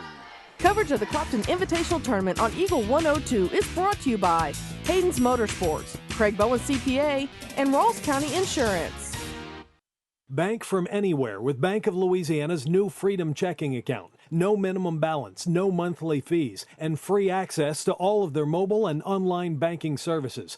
Bank on your own terms with Freedom Checking from Bank of Louisiana. Member FDIC, equal housing lender. Home data rates may apply. Check with carrier for details. Freedom Checking from Bank of Louisiana. Hey, this is Ryan with Mid-America Auto and Towing in Bowling Green, and we've got the lot looking good and ready to go. We've got something for everybody's budget. We have a constant rotation of new inventory, including cars, trucks, and SUVs. So if you're out and you're looking for a new car, come by and see me. The Mid-America Auto and Towing, just off Highway 54 in Bowling Green, is a one-stop shop. Like us on Facebook or check out our website, midamericaautoandtowing.com. Area High School Sports on Eagle 102 is brought to you by Air Evac, Spring Hollow Coffee, and J&D Tire and Auto. 38-27. A little 7-2 run to start the fourth quarter has given the Owls an 11-point lead with 6 minutes to play here in the ball game. Let's see what Coach Tim Smith's drawn up to try and stop the bleeding for the Warriors. Bauer back in the game. She's got to be careful with 4 fouls. She'll hand it off to Parr in the far corner. Now to Bosley. Or check that Ryan Ford, I should say. Ford back to Barry. She'll shoot it from 16 off the backboard, no good. And we've got a whistle of fouls. Bauer corralled the rebound. Foul's going to go on Maddie Hall. Her second. And that'll send Josie Bauer to the line for the first time in the second half. I had her for 2 also, but the scoreboard just has her for 1. Huh. Oh, they put it on the wrong side, I think, initially. There you go. Well, they can't be questioning our prolific scoring, can they? It's Bauer's first free throw is good. If there's any such thing, when it says unofficial scoring in the dictionary, they put our score sheets next to it, pictures of it, trust me. I don't know what you're talking about, Jim. Perfect. 38-29 as Winfield gets it under 10, down to 5.5 to play in the game. Gradicke now on the right block, goes up and under. It won't go, but they're going to call traveling before the foul. 5th turnover of the second half, so they've cut down on the turnovers. Actually, both teams have. They had 12 and 11 respectively. Now 5 and 4 for Silex and Winfield in the turnover category in the second half. Parr now in trouble, gets it to Bosley. Her three's short, no good. Gradicke with the rebound for the Owls. Probably run a little clock here, maybe. That would be a good choice in my book. Try and make them play some defense. Kenyon to Gilbert. We're going to get Plackmeyer out of the point position, which may be a good thing. Let her run the baseline maybe, or work down on the block. They get it down to her on the block, and they say she traveled. Yeah, I think she was expecting that contact to be a little closer. Took a little half step back, and nobody was home, so she traveled. And that gives it back to Winfield with 4:45 to play in the ball game. Barry into the front court for the Warriors. Dribbles to the right elbow, kicks it in the corner, but we've got a whistle and a foul before the pass. Let's say Gwen Gilbert. Yep. She had that slack-jawed look on her face. I knew she was guilty. Yeah, she says it's on me. I heard her say that on a foul a while ago. Don't give yourself up. 17-footer off the inbound from Ford, short, no good. Silex with the rebound, and they'll walk it up the floor. That was the 4th on Gilbert, by the way. Silex has it in the deep corner. Kenyon's shot no good, but Plackmeyer Plackmeyer tracks down the rebound, drives into the paint. It's no good because of 3 seconds call on Gilbert. I've seen a resurgence in that this year. 3 seconds in the lane being called. I didn't go to the rules meeting. Maybe that's a point of emphasis. They have those from time to time because obviously the rule has not changed. They still have meetings, or they just do it all by email now? No, you have to go and attend, I think. Oh, well, I don't know. Maybe they're doing it video. They could be doing it by video. I don't know. Conference call, maybe? Used to have to go to, all the officials and coaches had to go to a rules meeting each year. I know they do send out videos occasionally to athletic directors. Right. Plackmeyer was dribbling around out front, had it swatted out of bounds. They call a foul on Ford, her first. And that'll send Lexi Plackmeyer back to the free throw line. And she'll get 2 shots, as that's 10 team fouls on Winfield. First one's up and no good. She'll get a second. 3:50 to play in the game. 38-29. Silex on top.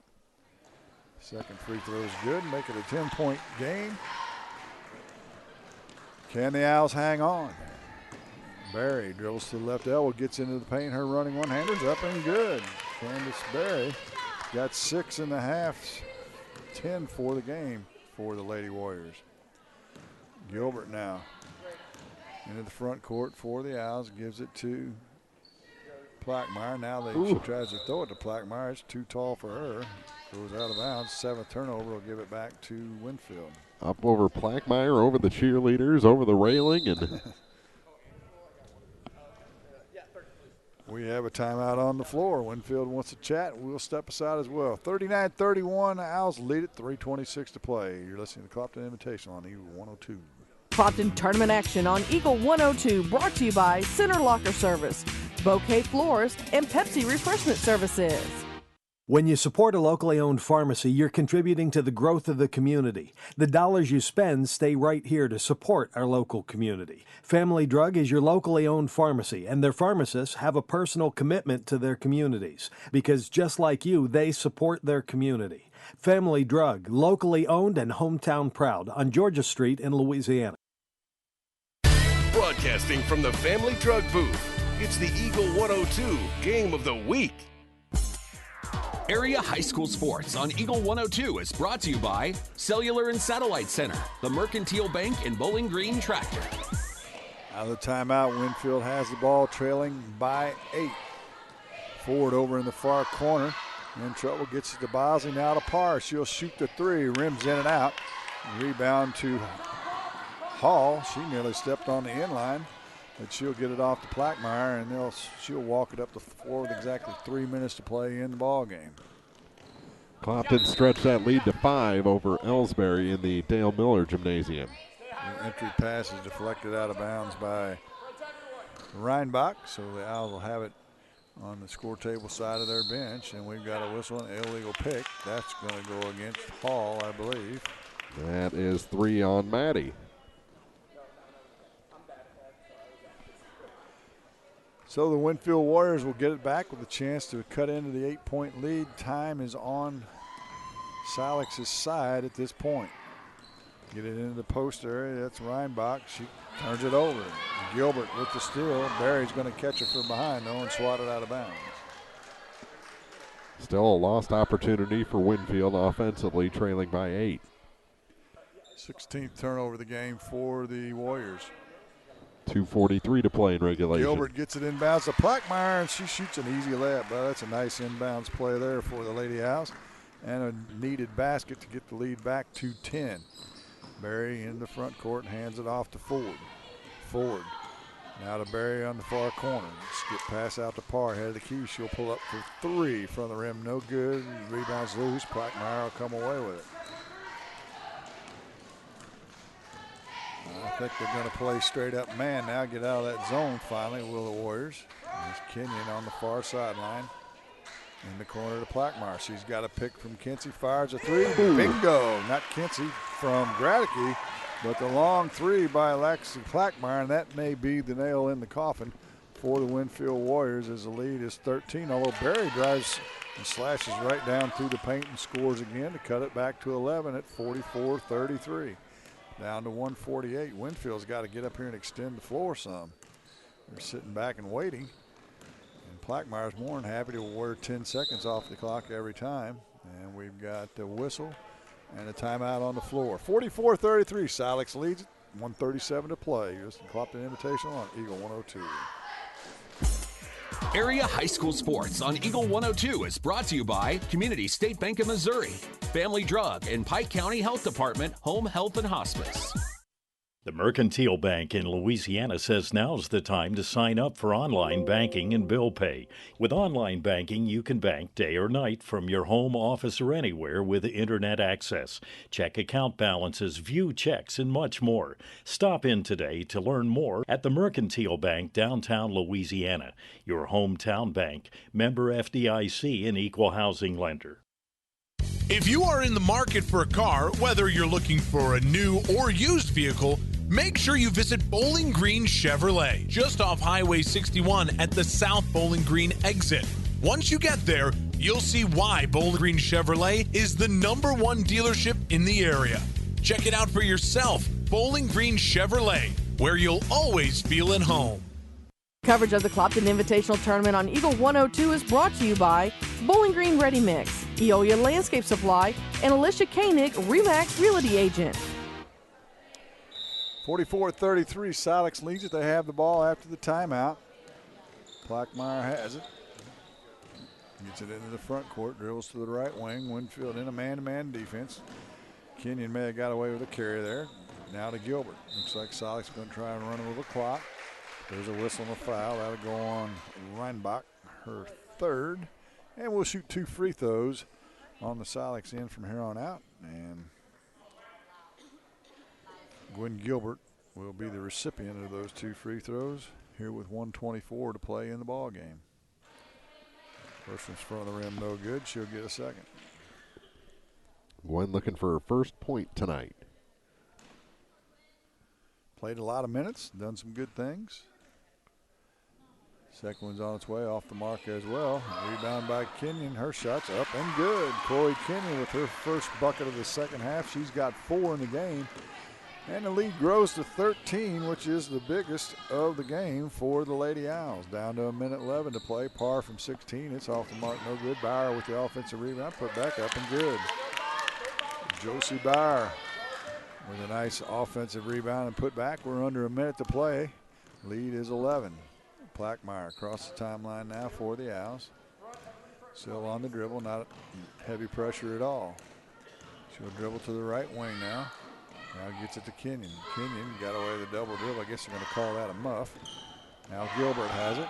She's going to be double teamed. And the foul will go on Ford. And Gilbert will go back to the line and shoot 2 shots. Bosley prepares to check back in for the Lady Warriors. 39 ticks left in the game. First free throw by Gilbert's no good. See the way she steps into that free throw with her right foot? She's big and strong. She needs to be taught just to stand there and plant that right foot and lean into it a little bit. Second one's up, no good as well. And we've got a whistle and a traveling violation on the rebound on Bosley. It's one of those whistles we talked about the other day. When you call it, nobody in the gym knows what you called. That's really not a good thing. Yeah. Gradicke on the inbounds. Catches it, tries to get it back to Plackmeyer, but it's too tall for her. And on the turnover, now we have a foul. Chloe Kenyon picks it up, her third. Plackmeyer, you know, very impressively has avoided that 4th foul and has put together a 25-point night. Yeah, with 17 of them in the second half. She and Gradicke both had big second halves, actually. Barry's at the line. She can't get the first of a 1-on-1 to go. So Silex will walk it up the floor once again. Plackmeyer doing the honors. Into the front court, down to the left wing, still has a dribble and throws it away. Stolen by Reinbach. She has to save it in bounds, though, before she can track it down. Gilbert gets it, hands it back to Plackmeyer, down to 15. She can get it into the front court without a violation. Maybe we'll put a wrap on this one.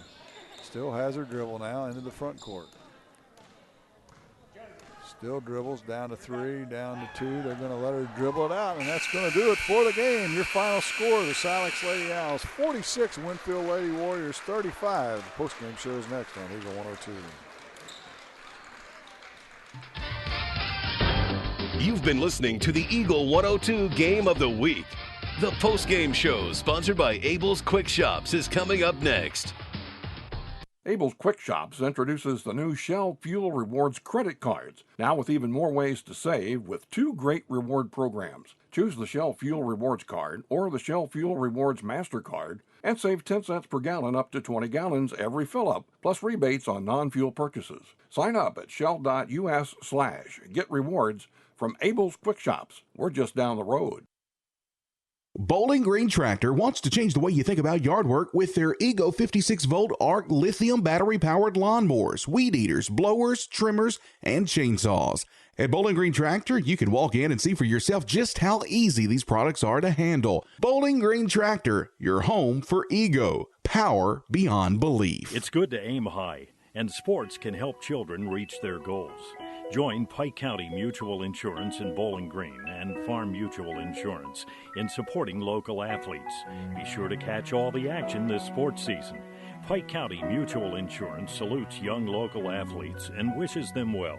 And they look forward to protecting these young adults with strong insurance coverage during what is sure to be a bright future. Pike County Mutual Insurance in Bowling Green. It's now time for the Eagle 102 halftime report. Time for the Eagle 102 post-game show, sponsored by Abel's Quick Shops.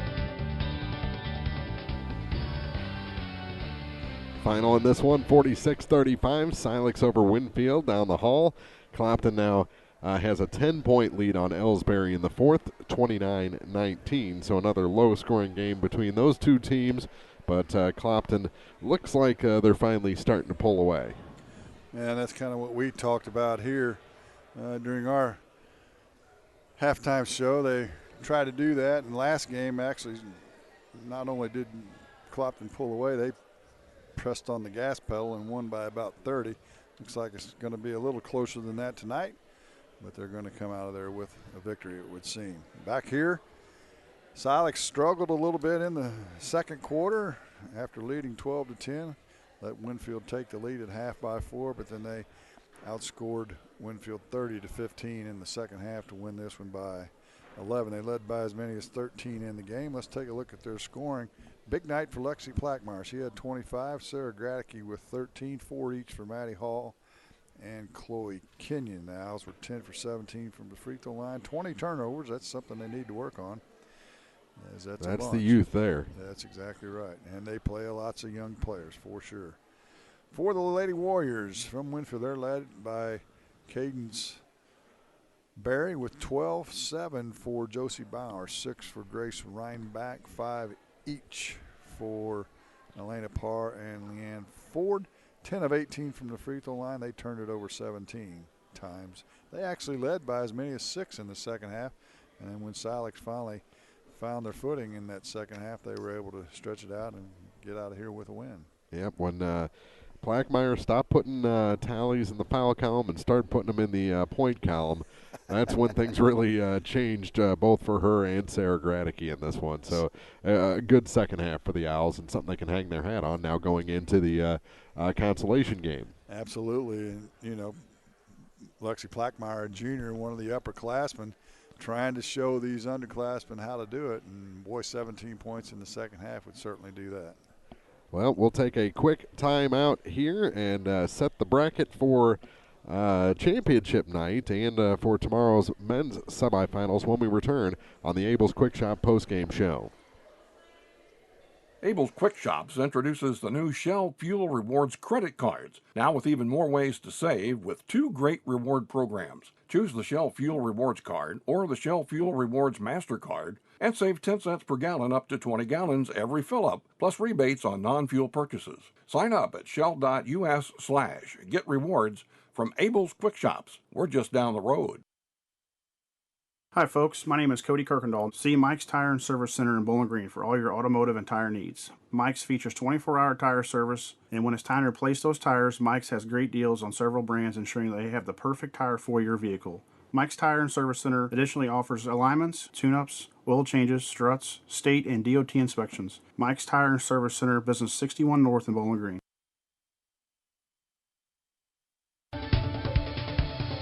Time for the Eagle 102 post-game show, sponsored by Abel's Quick Shops. Well, let's wrap this up so we can go down the hall and watch the end of that Clopton-Ellsbury game, which it looks like Clopton is going to win that one. They're now up by 11 points in the fourth quarter. And so we'll go ahead and just pencil them into that championship game, 1 versus 2, on Friday at 7:15, Monroe City and Clopton. It'll be Mark Twain and Ellsbury at 5:50 on Friday for third place, and the Consolation Silex getting into that game with this win over Winfield. They'll play at 4:30 against Wright City in a 6-5 matchup, or a 5-6 matchup if you want to go, by seedings. Tomorrow night, the boys' semifinals will be played, as in the high school gym, you've got Monroe City taking on Wright City at 6 o'clock, and at 7:20, Clopton and Winfield will do battle. In the old gym, 6 o'clock game is Mark Twain and Ellsbury in a 5-8 matchup. The other semi at 7:20 in the Consolation side will be Silex and Louisiana. And that's also a 7:20 tip-off. So that's what's going on the next couple of nights here at Clopton. Ought to be some good games. And we've kind of we haven't had anything really close. I think the closest game we've had so far in the tournament is 5 points, if I'm not mistaken. That was the Mark Twain Wright City boys game, 50-45. Everything else has been of a wider margin. And so now that the likes have been paired up, we expect to see some competitive games. I expect tomorrow night in the boys game, 3 of those games to be pretty good games. The Monroe City Wright City game, not really sure about that. Wright City's going to have to play their best to stay with the Panthers. But a good night for the Silex Owls here in this gym, and really a positive night for the Louisiana Lady Bulldogs, even though they went down to defeat. Yeah, I had fun here in the old gym tonight, and 2 pretty competitive games, and they had a good one down there in the second game at least between Clopton and Ellsbury for 3+ quarters. So all the seeds. Well, on the girls' side, it's gone by seeding. Yeah, as this. I guess the coaches may know a little bit of something, huh? Exactly. Every game has been decided by the seeds so far in this ladies' bracket. Let's hope for one upset in the championship game on Friday. There you go. Wouldn't that be fun? That would be 2-1, and Clopton would send Monroe City home angry for another year here at the tournament. Finally, this one again, 46-35. Silex over Winfield. We'll see you tomorrow night from the 24th Clopton Invitational on Eagle 102. You've been listening to high school basketball on KJFM Radio. Eagle 102 Sports coverage of high school hoops was brought to you by Abel's Quick Shops, Bank of Louisiana, Calumet of Missouri, Eolia Landscaping Supply, Hankey Construction, Bowling Green Chevrolet, the Bibb Beach Funeral Homes LLC, and Collier Funeral Home, Cellular and Satellite Center, Bowling Green Tractor, Brown's Processing and Smokehouse Meats, Community State Bank of Missouri, Kathy Clean, J&D Tire and Auto, Meyer Implement Company, County Market in Louisiana, Craig's Truck and Tractor Service, Quiver River Electric Cooperative, the Bowling Green Insurance Agency, Family Drug in Louisiana, the Bowling Green Pharmacy and Hearing Aid Center, by Ingram Plumbing, the Airyback Life Team, Liggins Flooring, Old Tops Pawn Shop, Midwest Pest Professionals, Mid-America Auto and Towing, the Pike County Health Department Home Health and Hospice, by State Farm Insurance Agent Cindy Blaylock in Louisiana, Outlaw Lawn and Landscaping, Pam Todd Watts Realty, People's Bank and Trust, Perkins Electrical Service, Young Enterprises Incorporated, All Parts in Louisiana, Pike County Mutual Insurance, B&B Automotive, Spring Hollow Coffee, the Mercantile Bank of Louisiana, Mike's Tire Service, by Pike County Memorial Hospital, and by Vicky Cadwallader Real Estate. Listen all season for high school basketball, right here on your area sports leader, Eagle 102.